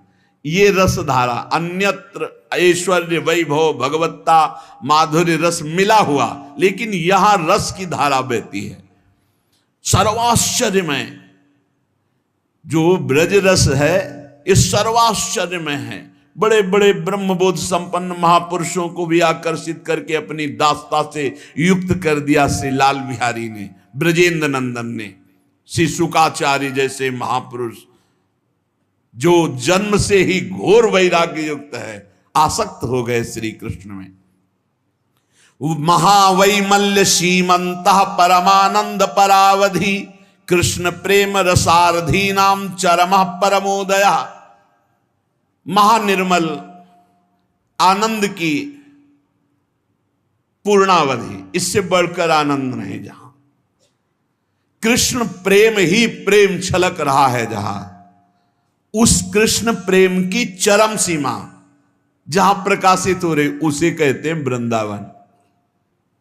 वृंदावन क्या है, ये जब जान जाओगे तो नाच पड़ोगे कि मुझे वृंदावन आने को मिला, मुझे वृंदावन कुछ घंटे वास मिला, कुछ दिन वास मिला। और जिनको अखंड वास मिला है तो साक्षात प्रियालाल के चरणों में रह रहे हैं, गोद में रह रहे हैं। अगर नहीं समझ पा रहे हैं तभी वो चिंता शोक कल्याण के लिए परेशान है। नहीं, कोई परेशानी नहीं, हमारा तो बस शरीर छूटना है, जहां है यहीं हमें रहना है। अभी पार्थिव पांच भौतिक शरीर छूटा दिव्य रूप से अपनी प्यारी जू के समीप, जैसे अभी हैं ऐसे। हमारा कोई अंतर नहीं पड़ना है, हमें कोई नया परम पद नहीं मिलना है। हम वर्तमान में जहां हैं, जैसे हैं वैसे ही वहां हैं, वही हैं यही हैं। यहां और वहां का भेद मिट गया, बस हो गया कार्य। ओहो तदनंतर तदघनम भाति श्री वृंदावनम वनम पूर्ण माधुर्य साम्राज्यम पूर्णानंद चमत्कृति। ब्रज 84 कोश के अंतर्गत ही जो श्री वृंदावन नामक वन है, ये महामाधुर्य का साम्राज्य है, बड़ा चमत्कारी है वृंदावन। पूर्णाति पूर्ण मधुर प्रकाशम पूर्ण सदृशम, केवल वास मात्र से तुम्हें पूर्ण पद प्रदान कर देगा। सब साधन बन जाएगा आपका अपने आप। चिंता मत करो, डरो मत, मेरे अंदर ऐसे विकार जाऊंगा धाम में कहीं। बहुत कृपालु धाम है वृंदावने प्रभाव सुनो अपनो ही गुण देत, अपनो ही गुण देत, जैसे बालक मलिन को मात गोद भर लेत। सर्व सौभाग्य पूर्णम द्रुम लता खग मृगादिकम, यहां के पशु पक्षियों का दर्शन, यहां के लता वृक्षों का दर्शन भाग्य को बदल देता है। पक्का विश्वास करो, भाग्य को बदल देता है। ये साधारण नहीं है। जैसे यहां के कबूतरों को देखा, तोता को देखा, मोर को देखा, ये पक्षी साधारण नहीं, ये सब परमहंस महापुरुष हैं। जैसे सनकादि के दर्शन करने वाले को कभी जन्म मरण नहीं मिल सकता, ऐसे यहां वृंदावन की शोभा, लता पता, बाके बिहारी जी, राधा वल्लभ जी, राधा रमण जी, खगमृग पशु पंछी रसिक ब्रजवासी, इन्हीं के दर्शन मात्र से कल्याण है। आप क्या समझते हो? जो एक बार वृंदावन आ गया, एक बार वृंदावन में बिहारी जी से आंख मिला ली, एक बार रज में लौट गया, एक बार किसी प्रसादी पुष्प को माथे पे धारण कर लिया, एक बार यहां चरणामृत पिया, एक बार की महिमा ऐसी कि वो कभी नरक नहीं जा सकता। इस श्रीधाम वृंदावन है। वापी कूप तड़ागाद्य प्रेमानंद रसात्म भी, यहां के कुएं का जल, यहां के सरोवर का जल, यहां के पावन यमुना का जल, ये पानी नहीं है, बोले प्रेमानंद प्रवाहित हो रहा है। प्रेमानंद रसात्म भी ब्रजेंद्र सूनु राधिका हृदय प्रपूर्य माणयोर महारसाब्दि पूरयो रिवाति तीव्र वेगता। अरे हम प्रतिक्षण चरणामृत का पान करते हैं, कितना सो, यहां कहीं का भी पानी पियो। ये वो रज है जहां आंसुओं से भींगी हुई रज, गोपी जनों की, बड़े बड़े रसिक जन परमहंसों के आंसुओं से भींगी। यहां का जो जल है, चाहे वो सरोवर का हो, चाहे कुआं का हो, चाहे पावन यमुना जी का हो, बोले प्रेमानंद रसात्म भी तुम्हें प्रेमानंद रस से युक्त कर देगा। प्रेमानंद क्या है? प्रेम प्रियाजू, आनंद लालजू, अर्थात प्रिया लाल के आनंद रस में डुबो देगा। प्रेमानंद का मतलब है युगल सरकार, प्रेम लाडली जू, आनंद लालजू, प्रेमानंद अर्थात लाडली लाल। रसात्म भी उनके रस में डुबो देगा। जो यहाँ के कुआं का जल पीता है, यहाँ आचमन करता है कुंडों के जल का, यमुना जी का अवगाहन करता है, ये परम अमृत है। बाहरी बातें मत देखो, ये माया दिखा करके अश्रद्धा पैदा करवा, अरे यहाँ तो पास से ही ऐसा ऐसा, और देखो कैसा कुंड का हरा हरा जल हो रहा है। अरे चुपचाप आचमन करो, अवगाहन करो, स्नान करो, फिर देखो आपका ऐसा अनुभव होता है। बड़े सिद्ध कुंड हैं ये, बड़े सिद्ध सरोवर हैं ये, बड़ी सिद्ध पावन भूमि, प्रेम भूमि है। श्रीपाद प्रबोधानंद जी महाराज कह रहे, दिव्य कांचन चिद्रत्न स्थली भिरति भास्वरम ज्योतिर्मयी लता वृक्षैर नित्योद्यत पुष्प पल्लवई। ये सब चिदानंदमयी भूमि है, ये चिदानंदमयी लताएं हैं। सच्ची कहते हैं। एक बार राष्ट्रमंडल में जो वट वृक्ष है, जब लगा कि अब वृंदावन से जाना ही पड़ेगा, कोई व्यवस्था नहीं, किसी भी तरह का कोई परिचय नहीं, बड़ी अव्यवस्था। आप क्या समझते हो? वृंदावन बास कठिन मोरी माई, कोई सहज समझते हो? आप लोगों को सहज इसलिए मिल गया कि प्रियाजू की कृपा हो गई है, इसलिए अपने लोगों को कैसे कैसे। तो हमें नहीं पता था कि वट वृक्ष में सेवक जी का वास है। गले से लगा के रोए और प्रार्थना की, मुझे वृंदावन वास दे दो। सब विधान बन गया, सब विधान स्वामिनी जी ने बना दिया। अगर यहाँ की एक लता आप पर कृपा कर दे तो साक्षात निकुंजाधिपति युगल सरकार का दर्शन करा दे, विश्वास करना। ये बड़े अभागी जन हैं जो वृंदावन की लताओं पे कुल्हाड़ चलाते हैं। पता नहीं क्या करेंगे वो, ऐसे महल बनाकर जिनमें लताओं को काटा गया, फिर कौन सा भजन करेंगे? भजन नहीं करेंगे, पाप करेंगे। उनमें रह के भजन नहीं होता, भजन ऐसे नहीं होता है। यहाँ की लताओं का, यहाँ की ब्रजरज का, ब्रजवासियों का जब सम्मान करोगे तो जो ब्रजराज हैं वो आप पर कृपा करेंगे और महारानी जी के चरणों का प्रेम दे देंगे। जब आप यहाँ ऐसा अपराध करोगे तो लता काटना, जिसके 1000 पत्ते हो चुके हैं, हमने महापुरुषों से सुना है, उस वृक्ष को कदापि भी किसी भी तरह ना तो स्थानांतरित किया जा सकता है कि यहां से उखाड़ के वहां लगा दिया गया, और ना काटा जा सकता है। जिसके 1000 पत्ते नहीं हुए हैं उसको स्थानांतरित किया जा सकता है, वो सकुशल दूसरी जगह लग सकता है। बकाया श्री जी की सेवा के निमित्त जैसे झूलन लीला है या सैया रचना है या कुंज निर्माण है, उसके लिए जो हम टहनियाँ लेते हैं लताओं से, वो आज्ञा लेकर लेते हैं कि हम श्री जी की सेवा के लिए आपसे कुछ पत्ते, कुछ टहनियाँ ले रहे हैं। वो खिले हुए इसीलिए खड़े हैं श्री जी की सेवा के लिए, वो प्रफुल्लित होते हैं, आशीष देते हैं, ले जाओ हमारी स्वामिनी की सेवा में लगाओ। लेकिन यदि आप ऐसे निर्दयता पूर्वक जैसे संसार में सेटिंग कटिंग की जाती है वृक्षों की, यहाँ मत करना। यहाँ वो झूम झूम रहे हैं ना, उसी में छुप कर प्रियालाल बातें करते खेलते हैं। ये प्रियालाल की क्रीड़ा भूमि है। लता भवन सुख शीतल छहा, श्री हरिवंश रहत नित जहां, तहां न वैभव आन की। जहां 4 लताएं वहां जरूर हमारे प्रियालाल बैठते हैं, जरूर प्रियालाल खेलते हैं। हम कह रहे हैं कि यदि आपके पास 100 गज जगह खरीदने का पैसा है तो 50 गज में आज अपने लिए व्यवस्था कर लो। छोटे छोटे पौधे होते हैं, हर श्रृंगार का पौधा है, जैसे तमाल का है, छोटी छोटी लताएं लगा दो, वहीं भावना करो तो प्रियालाल वहीं आ जाएंगे खेलने के लिए। अब आते ही सबसे पहले जेसीबी लगवाकर बड़ा वृक्ष उखाड़ दिया। हम माना कि करोड़ों रुपए कमा लोगे, लेकिन वो करोड़ों रुपए तुम्हारी अशांति का कारण, तुम्हारे नाश का कारण बनेंगे। देखना, तुमने ऐसी चतुराई से उखाड़ा है कि तुम्हें कोई दोष न दे सके। रातों रात जेसीबी लगा के कुआं बना दिया और वृक्ष गिरा, ठीक, दूसरी रात पूरा गायब हो गया। ऐसे रोग हो जाएंगे, ऐसी परेशानी आ जाएंगी जीवन भर। आप क्या समझते हो, यदि चित्त भगवान में ना लगा हो तो ऐसे ऐसे कर्मों का दंड मिलता है कि मृत्यु मांगना सुखद लगता है। और अगर चित्त प्रभु में लगा है तो बात बन गई। लताओं का अपमान करने वाला, ब्रजवासियों का अपमान करने वाला, ब्रजरज का अपमान करने वाला कभी ब्रजराज में चित्त लगा सकता है? असंभव। यहां ब्रजवासियों ने गाली दी है तो ऐसे सर झुकाकर बड़े बड़े सामर्थ्यशाली महापुरुष पंडित रामकृष्ण बाबा के एक डंडा मारा, खोपड़ी फूट गई, लेकिन उन्होंने कुछ नहीं कहा, क्योंकि ब्रजवासी जन है, भगवत पार्षद है, कोई प्रारब्ध भोग है उसका बिना। और ऐसे सामर्थ्यशाली ठाकुर जी को डांट दे, ऐसे सामर्थ्यशाली महात्मा।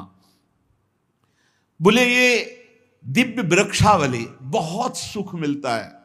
आपको कैसे बताए, जो वृक्षों का आलिंगन है ना, ये स्वप्न में दुलार करते हैं आकर के। ये दिव्य महापुरुष हैं, ये कोई साधारण वृक्ष नहीं। वृंदावन के वृक्ष को मरम न जाने कोई, यहाँ डाल डाल और पात पात पे से राधा राधा हो। ये निरंतर भगवद यश, जब हवा चलती पत्ते खरकते हैं तो ये प्रियाजू का नाम जपते हैं, ये प्रियाजू के नाम का कीर्तन करते हैं। ये सिद्ध करोड़ों कल्प तरु इनकी समानता नहीं कर सकते। वृंदावन की लता सम कोटि कल्प तरुणाई, रज की तुल बैकुंठ नहीं और लोक की हिमाई। इसलिए यदि आपको कहीं सौभाग्य से वृंदावन वास का संयोग बन रहा है तो लता मत काटना। भले आप एक छोटी सी कुटिया बना के अपने परिवार का गुजारा कर लो, लता जी कृपा करेंगी तो निकुंज में आपको पहुंचा देंगे। आते ही लता का छेदन भेदन कटवा के फेंक दिया।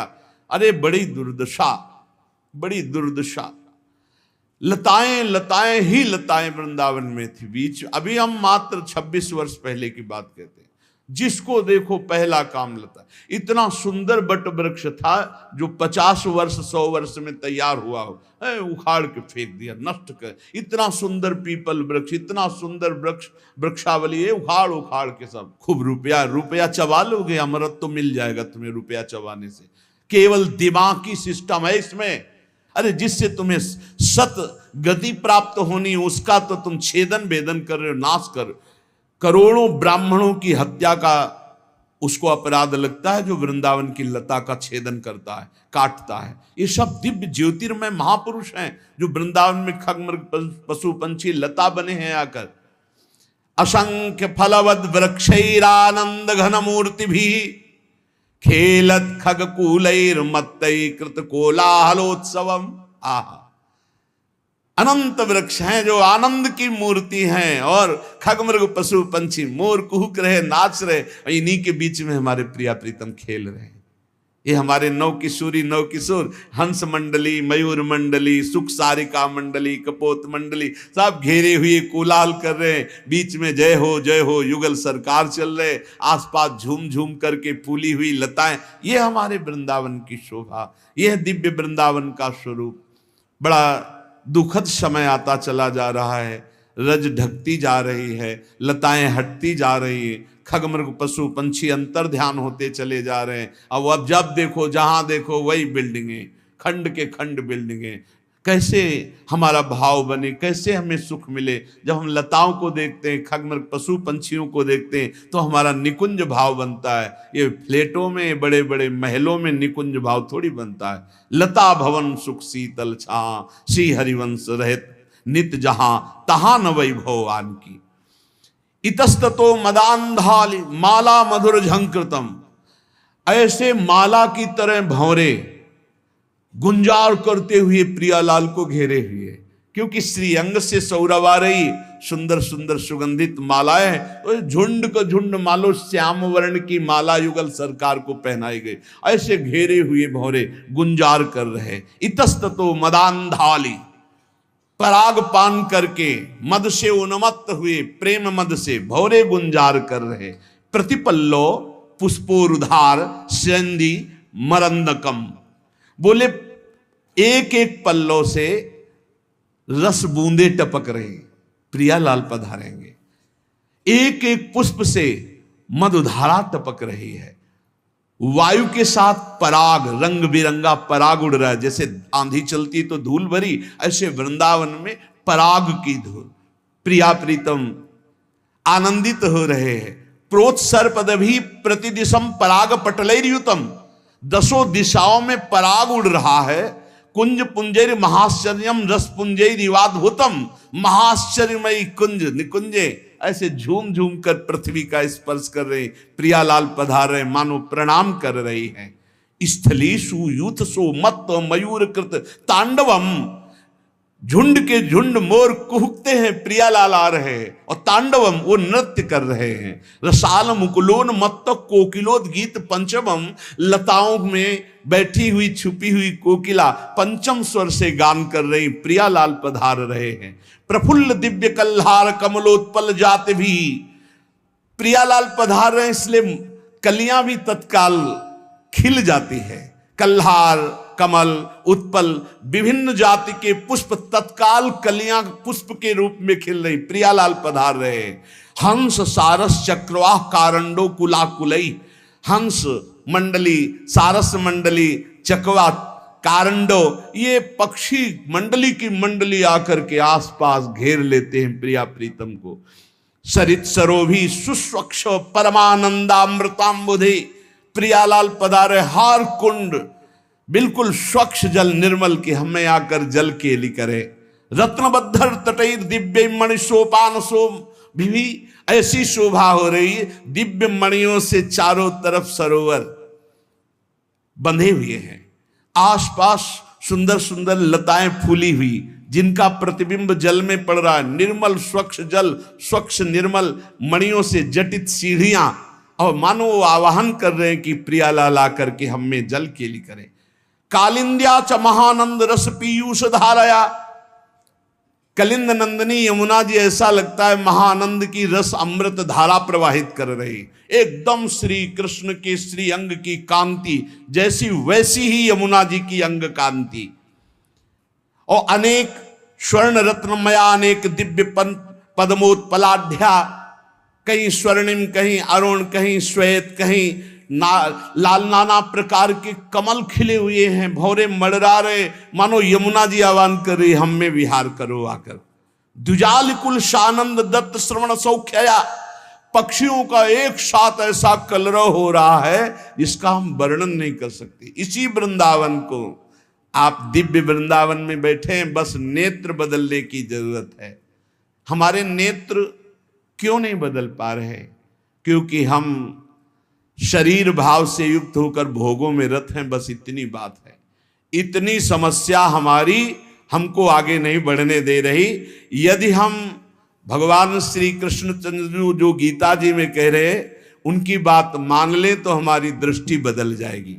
भगवान कह रहे हैं यत् सांख्यै प्राप्यते स्थानम तद्योगैरपि गम्यते एकम सांख्यम च योगम च यह पश्यति स पश्यति। किसी एक मार्ग को पकड़ लो। अगर सांख्य योग ज्ञान मार्ग को पकड़ लोगे तो बुद्धि के नेत्र खुल जाएंगे। अगर कर्म योग भक्ति योग को पकड़ लोगे तो मानस नेत्र खुल जाएंगे। दोनों दिव्य दृष्टि होती है, एक मन के नेत्र जिससे प्रेम का अनुभव, प्रेम स्वरूप दिव्य लीला देखी जाती है, और एक बुद्धि के नेत्र जिनसे तत्व बोध होता है। सांख्य योगी हो या भक्ति योगी हो या कर्म योगी हो, ठीक से अपने मार्ग में चले।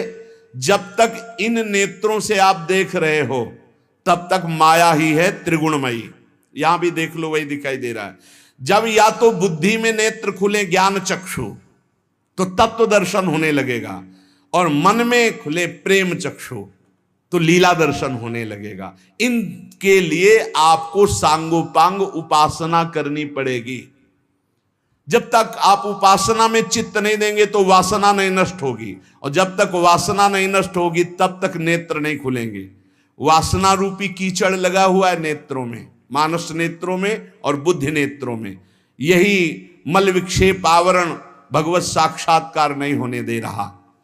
भगवान श्री कृष्णचंद्र जी कह रहे सांख्य योगियों के द्वारा जो तत्व प्राप्त किया जाता है वही कर्म योगियों के द्वारा, वही भक्ति योगी के द्वारा। तत्व कोई दूसरा नहीं होता, वही परम तत्व होता है। जब तक कर्ता भाव बना रहता है कि मैं करता हूं, क्रिया से संबंध रहता है तो प्रकृति से संबंध रहता है, प्रकृति से संबंध रहता है तो जन्म मरण भोगना ही पड़ेगा। समझो आप, यहां सीधे प्रकृति से ही संबंध है, परमात्मा के संबंध की कहीं कोई वार्ता ही नहीं जगत में। ये जो हम पत्र पुष्प फल आदि समर्पित करते हैं इसमें भाव होता है, भूखे नहीं हैं, भूखे नहीं। भगवान तुम्हारे बहुत करुणामय है, चाहे हरि हो चाहे हर हो चाहे जो भी भगवत स्वरूप हो, बहुत करुणामय है, करुणा का साक्षात स्वरूप है। हमारा संबंध प्रभु से जो है उसको हम स्वीकार नहीं कर रहे, बस खास बातें हैं। और प्रकृति से शरीर का संबंध है, और हम शरीर को मैं मानकर प्रकृति से संबंध माने हुए, परमात्मा से संबंध नहीं। यही बड़ी हानि हो गई। और प्रकृति अर्थात संसार का संबंध कभी सम नहीं होता, बराबर नहीं चलता, नहीं चलेगा, एक जैसा बराबर कभी नहीं रहेगा। ये शरीर नहीं रहा तो इसका संबंध कैसे बराबर रह सकता है? कभी तो ये बालक था, किस घड़ी किस मिनट जवान हुआ पता नहीं चला, कब मुझ के बाहर निकले, तिथि तारीख है कोई तारीख किसी के पास? आज तक कोई विश्व में बतावे किस दिन तुम्हारे मुझ का बाल निकला, किस दिन तुम जवान हुए, किस दिन तुम बुढ़ापा कम मर जाओगे, तुम्हें पता नहीं। और ऐसे झूठे प्रकृति से इतना जोर का संबंध है कि यही लगता है मैं हूं। प्रभु जो हमारे हैं वो हमारे नहीं लगते। घनिष्ठ से घनिष्ठ संबंध में विषमता आ जाएगी। प्रकृति संसार से घनिष्ठ संबंध में कटुता विषमता आएगी, आएगी, देख लेना। क्योंकि यहां समता है नहीं, ये विषम है संसार, समता नहीं है यहां। परंतु प्रभु सम है, वो हर स्थिति में आपको प्यार कर रहे। जो भगवान को गाली दे रहे, फ्री वायु मिल रही है, पृथ्वी धस नहीं रही उनके लिए, हर व्यवस्था मिल रही है। प्रभु सबके लिए बराबर प्यार कर रहे हैं, सम है। हां, जो ऐसे हैं वो पान कर रहे हैं, जो ऐसे हैं वो पान नहीं कर पा रहे। अहंकारी भगवान से विमुख वो ऐसे हैं, और जो दैन्य भगवान के सन्मुख वो ऐसे हैं। बरसा बराबर हो रही है, पान करने की पद्धति नहीं आई, इसलिए वो भगवान को दोष दे रहे हैं। भगवान तुम्हारे अहेतुकी मित्र थे, हैं, रहेंगे, अहेतुकी किसी हेतु से नहीं। संसार ना कभी तुम्हारा था, ना है, न रहेगा, देख लेना, परिणाम में देख लेना। अतः सम स्वरूप भगवान की प्राप्ति के लिए क्रियाओं से संबंध विच्छेद, और इन करणों से संबंध विकसित, तब अनुभव होता है कि मेरा संबंध प्रभु से है। बड़ा सूक्ष्म विषय है।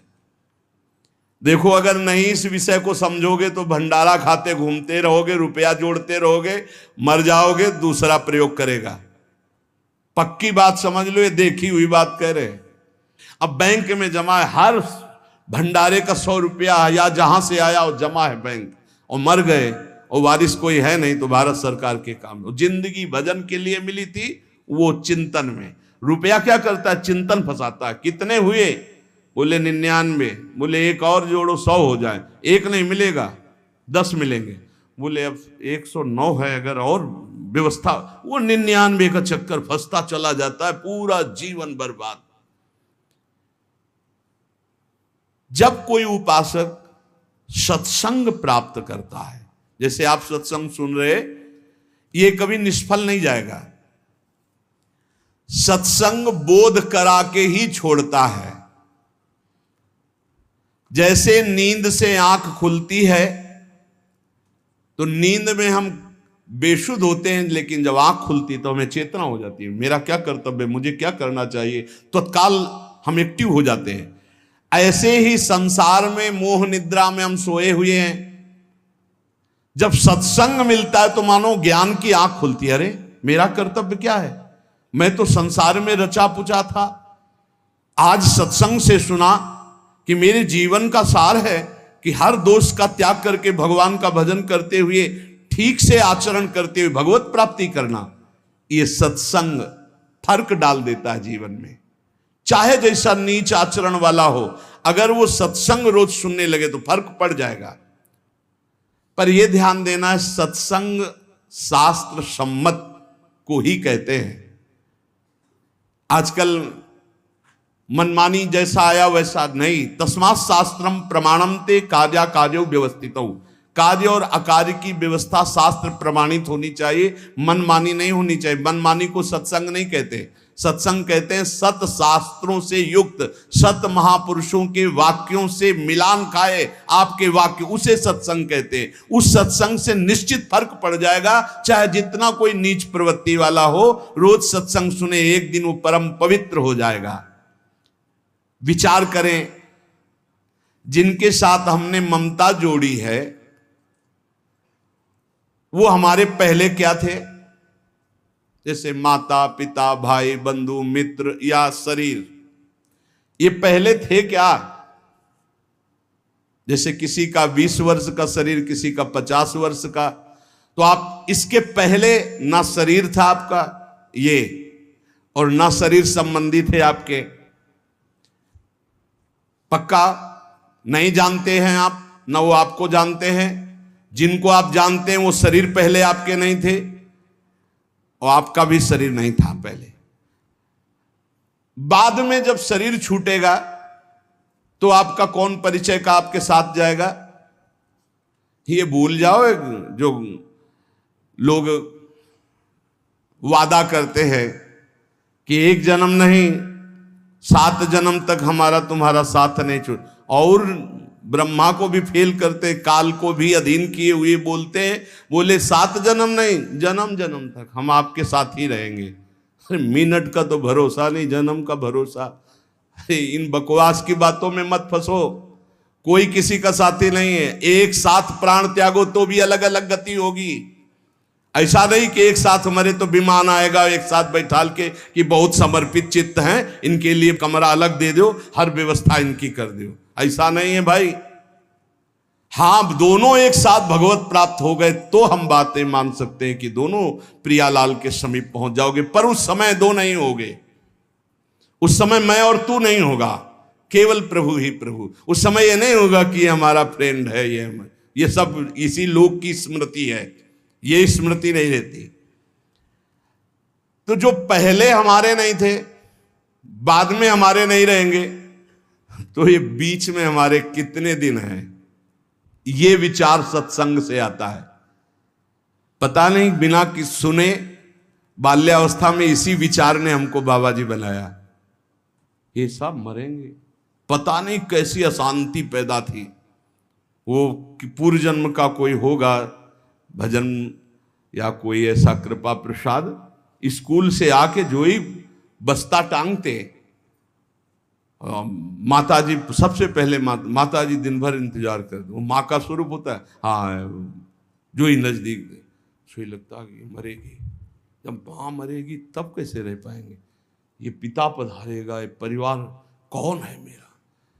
और जो बात करती नहीं तो ऊपर बस एकांत में चले जाते हो, बस वहाँ संत जन आते थे तो कीर्तन करवाते थे, श्री राम जय जय राम, श्री राम जय एकांत में बैठ श्री राम जय जय राम, श्री राम जय राम। बार बार प्रश्न होता मेरा कौन है, मेरा कौन है। बस अंदर आने लगा भाग, संसार से भाग, ऐसा आने लगा कि बेचैनी। तो कह रहे सत्संग में यही विचार, अगर सत्संग में आपका विचार नहीं बदला तो सत्संग क्या। सत्संग किया, ममता नहीं छूटी, कामना नहीं छूटी, आपके गंदे आचरण नहीं छूटे तो संत संग ही नहीं है, बकवास, व्यर्थ की वार्ता। यदि आपका परिवर्तन नहीं हो रहा तो सत्संग कैसा। सत्संग से ममता छूटना, कामना छूटना, गंदी बातें छूटना, किसी की ताकत नहीं और कि कामना छोड़ सके, ममता छोड़ सके, राग छोड़ सके, ये सत्संग छुड़ाता है। कहीं भी कभी भी किसी को भी अगर ऐसा लाभ मिला है तो किसी न किसी महात्मा की कृपा रही है। देखो बचपन में खिलौनों में इतना राग था, अगर एक भी खिलौना हमारा टूट जाए या ना दिया जाए तो कैसा।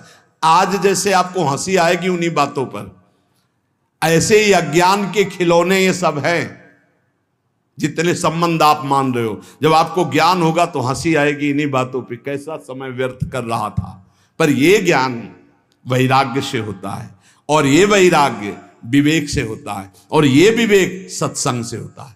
बिन सत्संग विवेक न होई, और होए विवेक मोह भ्रम भागा, तब सब विषय विलास विरागा। जहां विषयों से वैराग्य तो शुद्ध ज्ञान प्रकाशित हो जाता है। इसलिए सत्संग चाहे 10 ही मिनट का हो, रोज सुनना चाहिए। सत्संग से जरूर परिवर्तन होता है। पहले सत्संग से हलचल पैदा होगी, क्योंकि जो हृदय में गंदी बातें हैं उनके ऊपर आक्रमण होगा सत्संग के द्वारा। ये हलचल अगर सत्संग करते रहे तो शांत हो जाएगी, अगर नहीं किया तो फिर फंसा देगी माया में। क्योंकि ऐसे हम देख रहे, जैसे आपने निश्चय किया आज के बाद शराब नहीं पीऊंगा, मांस नहीं खाऊंगा, गंदे आचरण नहीं करूंगा, अब बड़ी हलचल पैदा हुई, वो आपको ऐसी जगह ले जाएगा जहां कम से कम दर्शन ही हो जाए। चूक मत करना। जो हलचल पैदा हुई, मंथन पैदा हुआ, उसमें पहले विष आता है। यतज्ञे विस्मि परिणामे अमृतोपमम, यही विष है आसक्ति। नष्ट कर दो इस आसक्ति को, फिर आप देखना आनंद में डूब जाओगे। ये ज्यादा देर हलचल नहीं रहेगी, बस चलते रहो आगे। अगर लौट पड़े पीछे तो हलचल ही हलचल है, अशांति ही अशांति है। क्या आज तक कोई ऐसा है कि जिसको सत्संग मिला और फर्क ना पड़ा हो? कोई ऐसा नहीं हो सकता। उसके जीवन में कुछ ना कुछ सुधार परिवर्तन जरूर है जो सत्संगी है। जरूर जरूर फर्क पड़ेगा, जरूर पड़ेगा। ऐसा हो नहीं सकता कि चंदन के आसपास के वृक्ष, चाहे वो नीम हो चाहे बबूल हो, उनमें सुगंध ना आ जाए।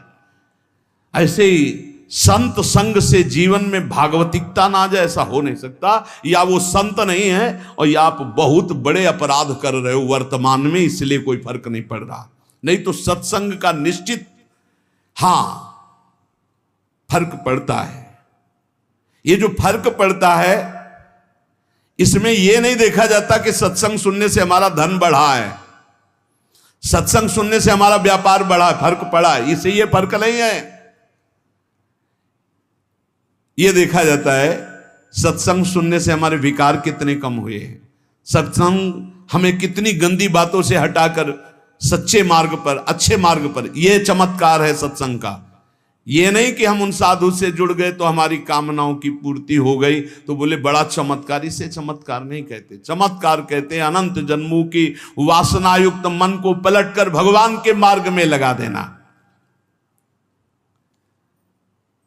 सुख और दुख, ये दोनों पूर्व प्रारब्ध कर्म के अनुसार मिलते हैं, लेकिन सत्संग दोनों में सहन करने की सामर्थ्य देता है।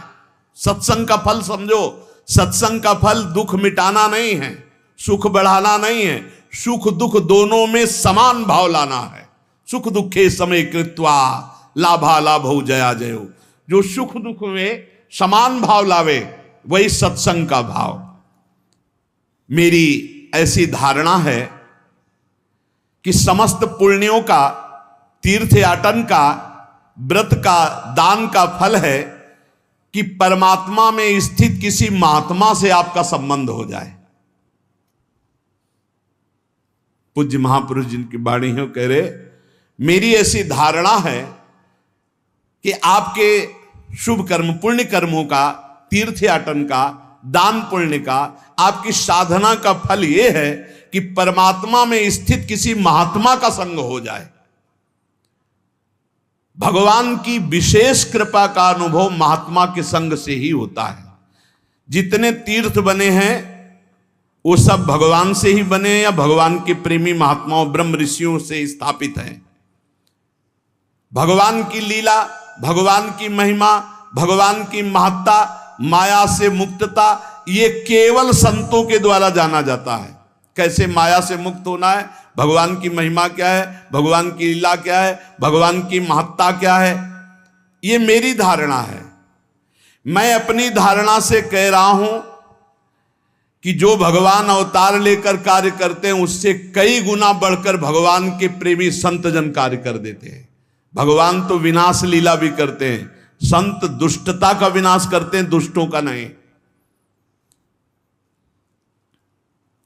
बड़ी विशेषता है भगवान और भगवान के भक्तों में।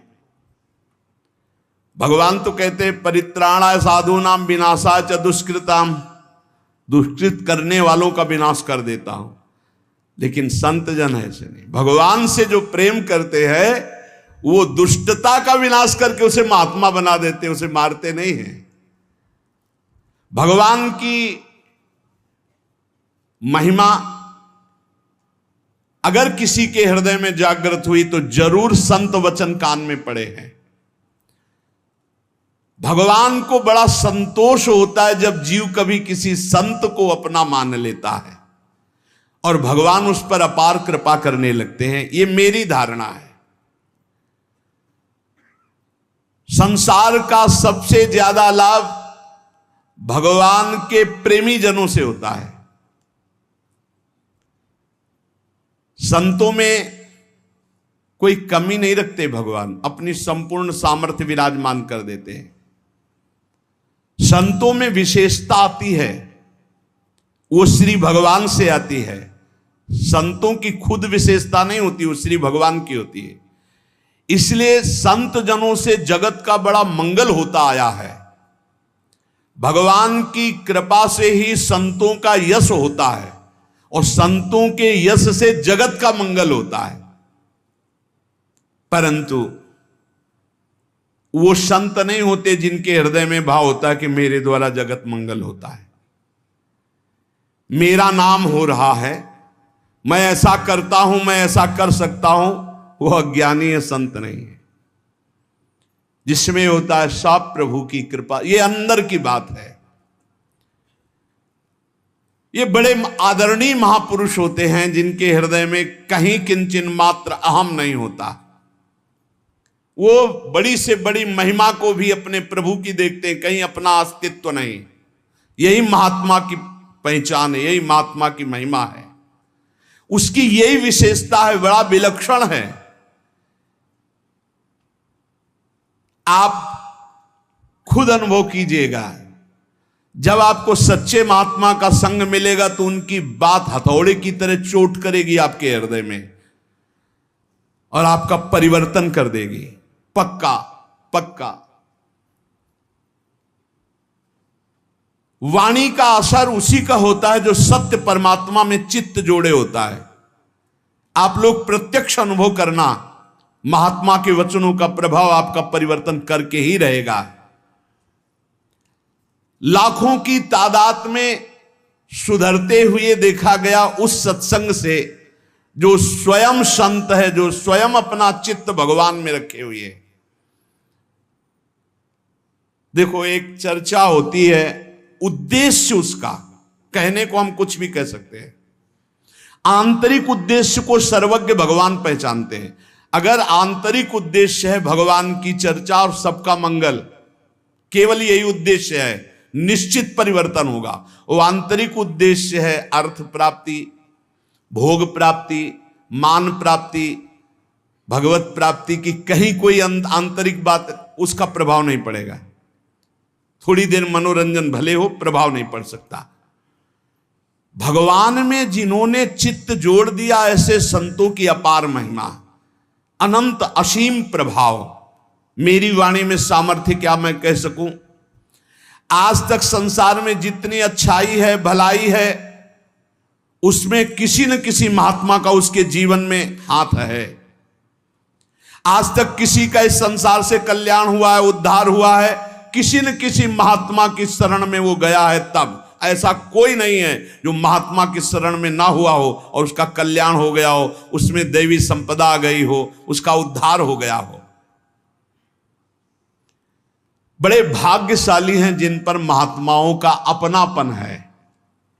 महात्माओं से अपनापन पुण्यात्मा, लेकिन जिनका महात्माओं ने अपनापन स्वीकार कर लिया, ये अपने हैं, ऐसा जिनके चिंतन में आने लगा, बड़े भाग्यशाली है। भगवान जब विशेष कृपा करते हैं तब महात्माओं के हृदय में प्रियता पैदा कर देते हैं सामने वाले के प्रति। नहीं तो निरपेक्ष महात्माओं के हृदय में कैसे आ सकता है कि ये अपना है। अपना और पराया तो मायाकृत शब्द है, लेकिन ये अपना भगवत कृपा से आता है। जब द्रवे दीन दयालु राघव तो साधु संगति पाई, और वो साधु संगति ये अपने हैं, ऐसा भाव आ जाना। संसार नाश की तरफ ले जा रहा है, संसार में महात्मा कल्याण की तरफ ले जा रहे हैं, बड़ा अंतर है। संसार प्रतिपल नाश की तरफ ले जा रहा है, महात्मा प्रतिपल कल्याण की तरफ। ये भगवान एक नंबर कृपा करिए हैं। जिनके ऊपर एक नंबर की कृपा है वो कल्याण की तरफ बढ़ रहे हैं। दुनिया मात्र अगर महात्मा का संग मिल जाए तो सबका कल्याण हो जाए। राम सिंधु घन सज्जन धीरा, चंदन तरु हरि संत समीरा।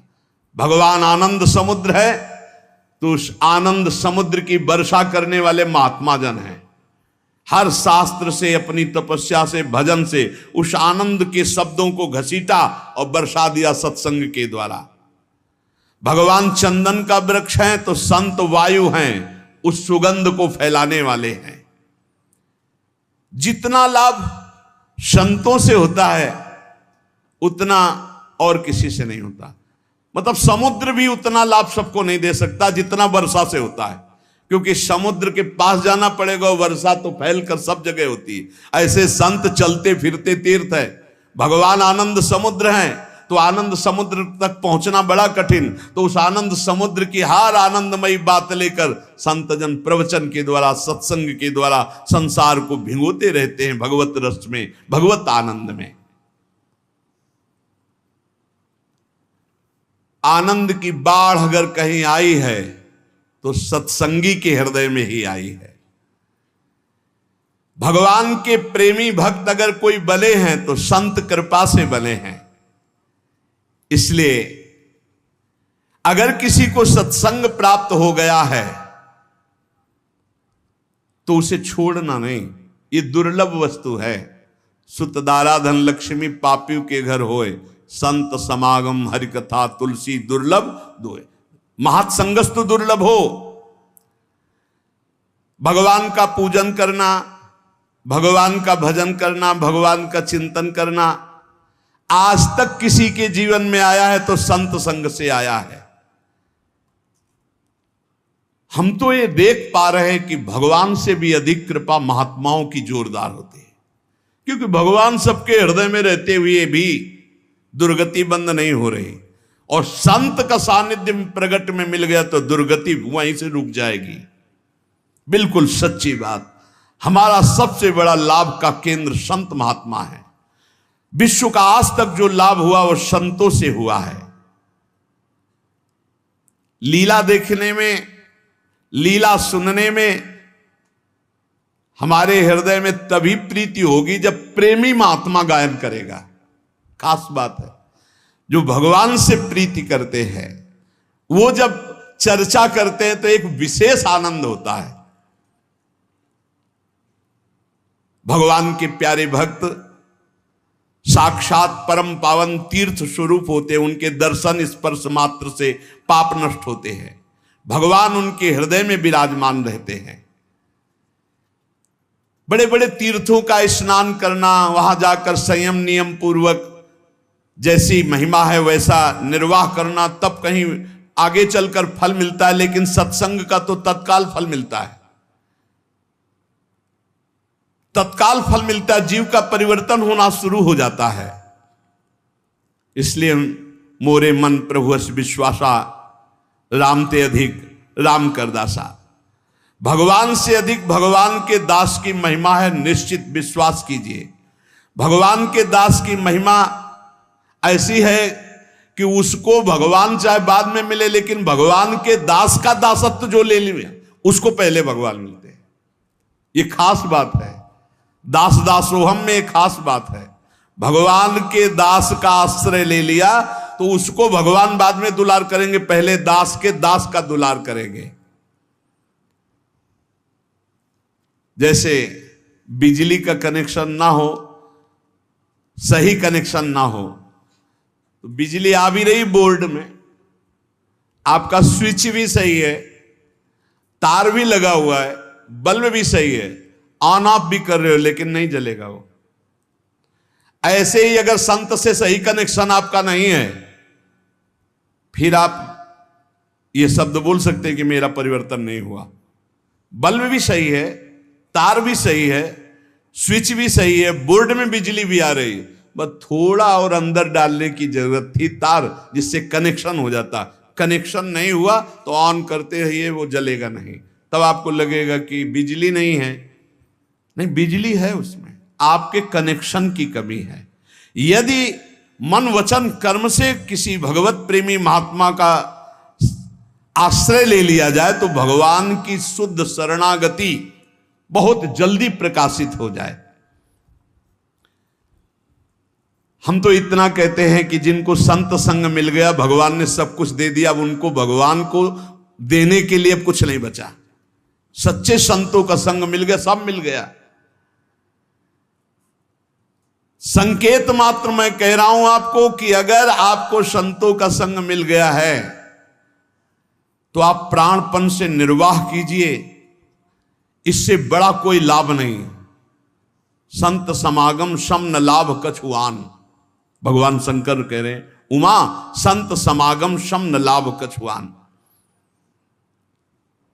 कुछ लोग समझते हैं कि संतों को भोजन दे दिया, वस्त्र दे दिया, या अमुक अमुक पदार्थ दे दिए तो हम संत सेवी हैं। धोखे में मत रहना। ये आपके अंदर अहंकार बोल रहा है कि मैंने ये दिया, मैंने वो दिया, मैंने वो खवाया, मैंने पियाया, बढ़िया बढ़िया चीज दे दी तो संत प्रसन्न हो जाएंगे। वो संत ही नहीं है जो भगवान किसी और किसी को बढ़िया माने। इन चीजों का महत्व नहीं रहता। जैसे भगवान कहते पत्रम पुष्पम फलम तो यम ये में भक्ता प्रेक्षति, कोई पत्र पुष्प जल कुछ फल दे दे, मैं बड़े भाव से खा लेता हूं, तो भूखे थोड़ी है, भाव की बात कह रहे हैं।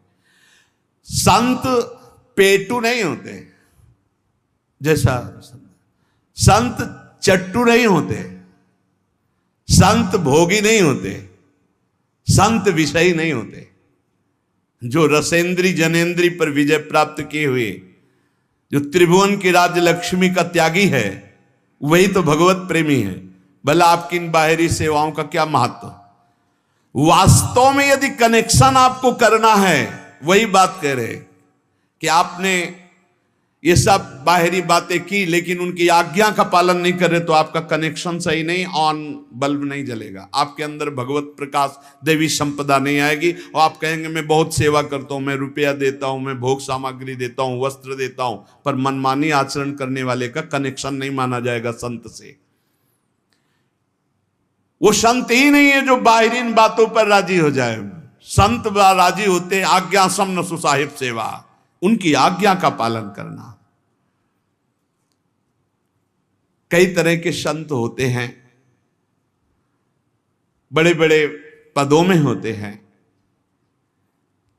लेकिन हम जिन संतों की बात कर रहे हैं जिनकी सेवा के लिए भगवान भी लालायित रहते हैं, कभी अवसर मिले और इनकी, जैसे त्रिलोचन जी के यहां अंतर्यामी नौकर बनकर शिखंडिया नामधारी एक नाथ जी के यहां सेवा में, जो भगवत प्रेमी महात्मा, भगवान भी ललचाते हैं थोड़ी सेवा करने का। स्वयं जगन्नाथ जी जैसे माधवदास बाबा की लंगोटी धो रहे, ये जो कि इससे बड़ा कोई लाभ नहीं कि हमें संत अपना लिए, वो हमारे हैं, वो हमारे जीवन की बागडोर स्वीकार कर लिया, अब मुझे क्या परवाह। ये उन संतों की बात कर रहे जिनकी सेवा के लिए भगवान भी लालायित रहते हैं। वो निष्काम संत होते हैं जिनके भीतर प्रभु के सिवा कोई महत्व नहीं। एक शब्द समझ लीजिए, संत की पहचान, जिनमें प्रभु के सिवा कोई महत्व नहीं, कोई कामना नहीं, प्रभु के सिवा कोई महत्व नहीं। भला जिन संतों ने साधनावस्था में भोग सामग्री का त्याग कर दिया और सिद्धावस्था में कैसे उसे प्राप्त कर सकते हैं? अंदर से उसे कैसे स्वीकार कर सकते हैं? बाहर से भीड़ लगी रहे भोगों की तो क्या उनमें फर्क पड़ता है? पूरा संसार तो है, क्या फर्क पड़ता है? जिन संतों ने साधनावस्था में अपनी कामना की धज्जियां उड़ा दी, वो जब सिद्धावस्था में आते हैं तो उनकी कोई कामना रह जाती है क्या? भगवान उनके ऋणी रहते हैं। इतना भजन, इतना चिंतन, इतना दासत्व, इतना समर्पण कि भगवान उनके ऋणी रहते हैं। भगवान चाहते हैं कि कुछ इच्छा करें और मैं पूर्ण कर दूं, लेकिन उनके अंदर निष्कामता है, इसलिए भगवान भी ताकते रहते हैं, पर कभी अवसर नहीं देते वो भगवान को भी। अगर ऐसे संत कभी आपको आज्ञा कर दें कि आप बैठे रहो, जाओ वहां बैठ जाओ, बैठे रहो दिन भर, तो आप ये समझ लो बैठने मात्र से भगवत प्राप्ति हो जाएगी। संतों की आज्ञा पर ध्यान, ये बहुत कठिन बात है, ये बहुत कठिन बात है, और सब सरल है। संत की आज्ञा किसी को मिल जाए, जैसे सत्संग हो रहा है, सार्वजनिक है, आज्ञा उपदेश, उसमें फिर कोई बुद्धि नहीं लगानी चाहिए। सुनो, अब वो पर्सनल तुम्हें आज्ञा उपदेश हो रहा, अब उसमें कोई भी शास्त्रीय बात भी लगाने की जरूरत नहीं, जैसा कह रहे वैसा। बिना विचार करी शुभ जानी, यहां विचार करने की जरूरत नहीं है। अगर उनकी आज्ञा मिल जाए और वो कोई साधारण सांसारिक कार्य के लिए कह रहे हैं, आपको बिल्कुल दिखाई दे रहा है भागवतिक नहीं है, जाओ अमुक कार्य करो, अगर कह दिया गया कि ये आप कार्य करो तो आप वो कार्य करो, और आप जिस कार्य के लिए संत से जुड़े थे वो कार्य संत करेंगे। इस बात को समझ पाना थोड़ा कठिन होता है।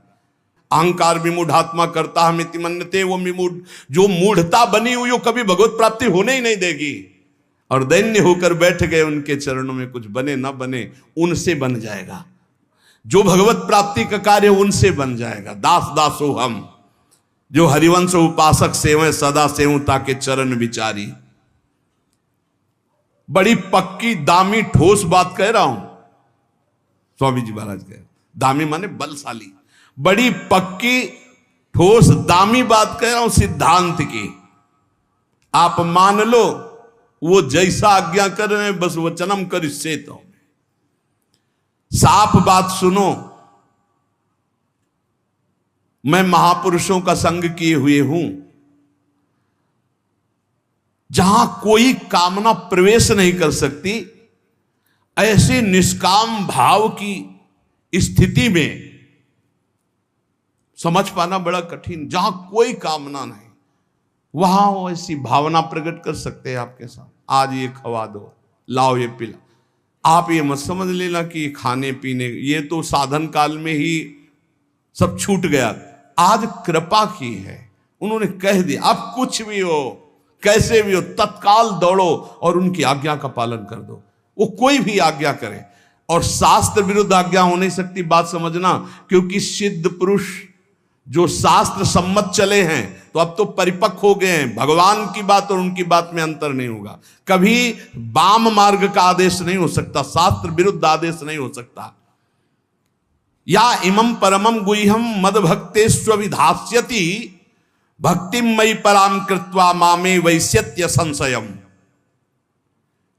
जो मुझ में पराभक्ति करके मेरे इस गोपनीय विषय को जान जाते हैं वो मुझे प्राप्त हो जाते हैं, इसमें कोई संदेह नहीं। गोपनीय विषय भगवान से बढ़कर कोई महत्व ना होना, सरल शब्द में कह रहे हैं। सब शास्त्रों का गोपनीय विषय तुम्हारे मन में, तुम्हारी बुद्धि में, तुम्हारे चित्त में, तुम्हारे अहम में एक बात बैठ जाए, श्री भगवान के सिवा कुछ नहीं, उनके समान कोई नहीं, उनसे बढ़कर कोई नहीं। एक तरफ श्री भगवान का स्मरण है जो हमारे जीवन धन है, और एक तरफ भोग है, भोग उपस्थित हुआ भगवान को भूल गए, चाहे वो भोजन हो या कोई भी भोग हो। क्या समझा तुमने भगवान को? सब शास्त्रों का परम गुह्य मत उसी के हृदय में प्रकाशित हो गया जिसने एक बात समझ ली, भगवान से बढ़कर कुछ नहीं है, तो उसका कभी भगवत विस्मरण नहीं हो सकता। त्रिभुवन की राजलक्ष्मी देने पर भी जो आधे पल के लिए भगवान को नहीं भूलता वो महाभागवत। आप कहां हो? ये बात समझना है। एक तरफ श्री भगवान और एक तरफ पूरा संसार। कौन है ऐसा जो तुम्हें भगवान का विस्मरण करा दे? तो अभी सब हैं ऐसे।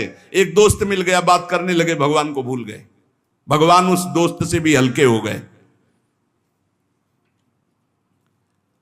महापातक युक्तावा चोपपातकई परम पदम प्रयांतेव महाभिरवलोकिताहा। चाहे जितना बड़ा पापी नीच पुरुष हो, पातक महापातक से युक्त हो, और भगवान का भजन करने वाला, भगवान का महत्व रखने वाला महात्मा मिल जाए उसको, वो देख ले, संभाषण कर ले, तो वो निष्पाप हो जाएगा, उसके हृदय में भक्ति जागृत होने लगेगी। महापातक युक्तावा चोपपातकई परम पदम प्रयांतेव महाभिर अवलोकिताहा। देख लिया एक करुणा दृष्टि से, वो निष्पाप होकर परम पद का अधिकारी बन जाएगा। कलेवरम वा तद्भस्म तद्धूमम वापि सत्तमम यदि पश्यति पुण्यात्मा सा प्रयाति पराम गतिम। जो भगवत प्राप्त महात्मा है, किसी मृत का शरीर जलाया जा रहा हो और वो चिता की तरफ देख ले और वो नरक जाने वाला है, वो परम पद पहुंच जाएगा। यदि वो जाकर के चिता की भस्म को छू ले, वो परम गति को प्राप्त हो जाए। भगवत प्राप्त महात्मा का बहुत बड़ा प्रभाव है। परंतु जो महापुरुष कुछ भी नहीं चाहते, कोई तरह की कामना नहीं करते, उनके संपर्क में पहुंचना बहुत कठिन है, उनका संग प्राप्त होना बहुत कठिन। महत्संगस्तु दुर्लभ हो, और अगर वो मिल भी जाए तो अगम्य निर्वाह करना बड़ा कठिन है। यदि उनकी करुणा दृष्टि पड़ जाए तो परम पद अपनी गोद में रखा है, हाथ में रखा है। कल्याण हो गया जिनको संत मिल गए। अगर इस जन्म में कल्याण ना होना होता तो संत समागम मिलता ही नहीं। भगवत प्राप्ति के लिए ढूंढना नहीं पड़ता उनको, जो संत समागम में होते हैं, सहजता में भगवान की प्राप्ति हो जाती है। ऐसे महापुरुषों का मिलन सिर्फ भगवान की कृपा से होता है। ऐसे महापुरुष यदि तुमसे बात करने लगे, तुम्हें कोई साधन बताने लगे, कोई आज्ञा दे दे, कोई व्याख्यान दे दे या सत्संग दे दे, तो आप उनका ऋण मानना, ऋण, कि आज से मैं आपका ऋणी हूं, आपने मुझे आज्ञा करी भगवान के मार्ग में चलने की, आपने मुझे भगवत महिमा सुनाई, आज से मैं आपका ऋणी हूं, आपकी आज्ञा पर रहूंगा। बड़ी सूक्ष्म बात कह रहे हैं। ऐसे महापुरुष को यदि बताया जाए कि अमुक आदमी बीमार है और उसकी बीमारी का चिंतन कर ले तो ठीक होना शुरू हो जाएगा, वो महापुरुष बीमार होना शुरू हो जाएगा। वो स्वीकार चिंतन मात्र से उसके प्रारब्ध का नाश और अपने शरीर में, ये नहीं कि वही रोग अन्य प्रारब्ध का रूप, अन्य रोग रूप रख करके उसका प्रारब्ध क्षीण होगा और वो कष्ट भोगने लगेगा। और अगर कहीं जिसका चिंतन किया वो समर्पित है तो पूरा ठीक हो जाएगा और वो प्रारब्ध को विविध रूपों में अपने ऊपर भोग लेंगे। ना शारीरिक कष्ट होने देते हैं, ना मानसिक कष्ट होने देते हैं और सहज में भगवत प्राप्ति करा देते हैं। ऐसे कृपाल होते हैं भगवत प्राप्त महापुरुष, जो भगवान में भी बात नहीं पाई गई वो भगवत प्रेमी महात्माओं में पाई गई। ये अंतर भगवान में, इसीलिए मोरे मन प्रभु अस विश्वासा राम ते अधिक राम कर दासा। भगवान तो कह रहे अवश्य में भोक्तव्यम कृतम कर्म शुभाशुभम, तुम्हें भोगना पड़ेगा। और संतों के सामने चर्चा कर दो कि वो बहुत बीमार हैं, उनके अमुक जगह बहुत असहनीय दर्द है। अच्छा हाँ, प्रारब्ध भोग है, कहा कुछ नहीं, चिंतन गया, बंटवारा होना शुरू हो गया। अब वो समझ नहीं पाएगा, बोले वो ठीक हो रहे हैं, हाँ ठीक हो, भगवान की कृपा ठीक हो जाएगा। और भोग पर भोग, भोग पर भोग उनके शरीर में विविध रूप से आएगा, उसे भोग लेंगे मुस्कुराते हुए। सोचो जो शारीरिक भोग नहीं तुम्हें भोगने देंगे, वो तुम्हें नरक कैसे जाने देंगे। वो भगवत प्राप्ति तो करा के ही छोड़ेंगे यदि समर्पण हो जाए। ये बड़ा मस्ती की बड़ी सस्ती बात, बड़ी मस्ती की बड़ी सस्ती बात। संत संग बड़ा सस्ता है, संत संग में कोई पैसा लगता है। हम कई बार एकांतिक में कहा है कि जो पैसे से मिलता है वो अध्यात्म नहीं होता, और अध्यात्म कभी पैसे से नहीं बिकता। अध्यात्म बिकता नहीं है, अध्यात्म में समर्पण होता है। समस्त समर्पण वृत्ति जागृत हुई कि अध्यात्म जागृत हो गया। अति परिचय दवज्ञा, इस शब्द को समझ लो। जब संत अति दुलार करने लगते हैं तो उनके आसपास रहने वाले उनकी अवज्ञा करने लगते हैं, अवहेलना करने लगते हैं। अति परिचया दवज्ञा, इसीलिए अगम्यो, इस बात से डरो कहीं हमारा किसी संत महापुरुष से अत्यंत प्रेम हो गया तो अब सावधानी रखनी। अति परिचय दवज्ञा, उनकी बात को हल्के में मत लो। हंसी में भी बोल रहे तो बहुत गंभीर बात बोल रहे, उसको करके देख लेना, बड़ा लाभ मिल जाएगा। वो विनोद में भी बोल रहे हैं तो बहुत बड़ी बात बोल रहे हैं, उसको अवहेलना मत करना। अनंत जन्मों के संस्कारों को विध्वंस कर रहे हैं तो उनसे खिलवाड़ मत समझ लेना। ज्यादा परिचय जब संतों से हो जाता है तो लाभ नहीं ले पाते अज्ञानी लोग, अवहेलना कर देते हैं। जैसे गंगा किनारे रहने वाले गंगा जी में शौच क्रिया भी, कुल्ला भी, कपड़े भी धो रहे, और बाहर से जो दूर से साष्टांग दंडवत और बहुत बस गोते लगाए बाहर निकल के, वो आज गंगा स्नान। ऐसे दूर से आके ज्यादा लाभ संत से ले जाते हैं, जो नजदीक रहते हैं वो ऐसे ही अवज्ञा कर देते हैं। हाँ, बहुत सावधान, ये अवसर ना पीछे तुम्हें मिला है और ना आगे मिलेगा। मध्य में मिला, लाभ उठा लो तो उठा लो, नहीं तो जिस दिन बाजार उठ गई उस दिन फिर समझ में आएगा कितनी बड़ी कीमती चीज हमने खो दी। संत संग मिला मतलब भगवत कृपा, भगवान के पास कुछ देने के लिए नहीं बचा। संत समागम सम न लाभ कछुआन, हम अवज्ञा कर देते हैं उनकी।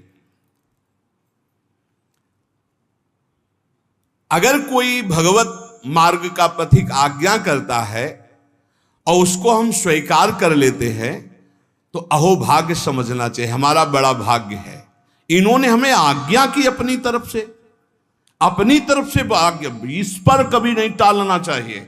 एक होती है अनुमति की, हमारी इच्छा है कि आज वहां हम चले जाएं क्या, हाँ ये भी ठीक रहा, लेकिन वो कह रहे हैं कि हमारी इच्छा है कि आप गिरिराज जी की परिक्रमा लगा करके आए। आप कोई प्रश्न नहीं कि मेरी टांग में दर्द हो रहा है, आप जाओ लड़खड़ाते हुए, 10 दिन में लगे तब 10 दिन बाद आ जाना, क्योंकि फिर बोलना कि टांग में दर्द था इसलिए 10 दिन परिक्रमा में ही रहा, आज परिक्रमा हो गया सब काम। आज्ञा से भगवत प्राप्ति निश्चित। हरिव्यास देवाचार्य जी श्री भट्ट देवाचार्य जी के समीप आए, महाराज जी हम आपको गुरु रूप में वरण करना चाहते हैं।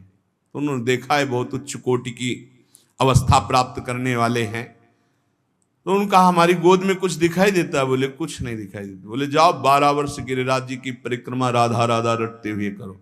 राधा राधा रटते हुए किया 12 वर्ष तक। 12 वर्ष किसे कहते हैं? कौन गुरु आज्ञा में 12 वर्ष? 12 घंटे खड़े होना मुश्किल हो जाएगा। आगे तुम्हें हमारी गोद में कुछ दिखाई दे रहा है? बोले नहीं। फिर जाओ 12 वर्ष। 24 वर्ष बाद बोले हाँ प्रिया प्रीतम गोद में दिखाई दे रहे हैं। तब दीक्षा दी वही महावाणी के रचयिता हरिव्यास देवाचार्य। गुरु आज्ञा। भगवान सबके इष्ट हैं, भगवान परम इष्ट है, पर भगवान के भी इष्ट है भगवत प्रेमी महात्मा। भगवान के इष्ट कौन है? संत जन, भगवत प्रेमी महात्मा। हाँ, मैं हूं भक्तन को दास, भगत मेरे मुकुटमणि। अहम भक्त पराधीनो असतंत्र इव द्विज। इसलिए संतों का दर्शन मिल जाना, संतों का संग मिल जाना, संतों से वार्तालाप करना, संतों की आज्ञा मिल जाना, संत की कोई कार्य प्रणाली में सम्मिलित हो जाना, संतों के चिंतन में आ जाना, बड़ा सौभाग्य समझना चाहिए।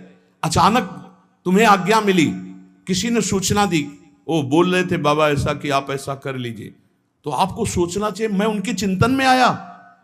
ओहो कितना हो भाग्य। अब तो किसी भी तरह नहीं टाल सकते। डायरेक्ट की तो बात जाने दो, किसी से खबर भिजवा दी तो आपको पहले सोचना मैं उनके चिंतन में आया, अहो भाग्य, अब तो आज्ञा हो गई, वही कार्य करना है। भगवान की भारी कृपा से ऐसा संयोग मिलता है, उनका संग मिल जाना, उनका वार्तालाप मिल जाना, उनकी आज्ञा मिल जाना। भगवत प्राप्त महात्मा की 4 बातें पहचान में हैं। 4 बातें। जब कोई भगवत प्राप्त होता है तो उसकी पहली बात, जीने की इच्छा खत्म हो जाती है।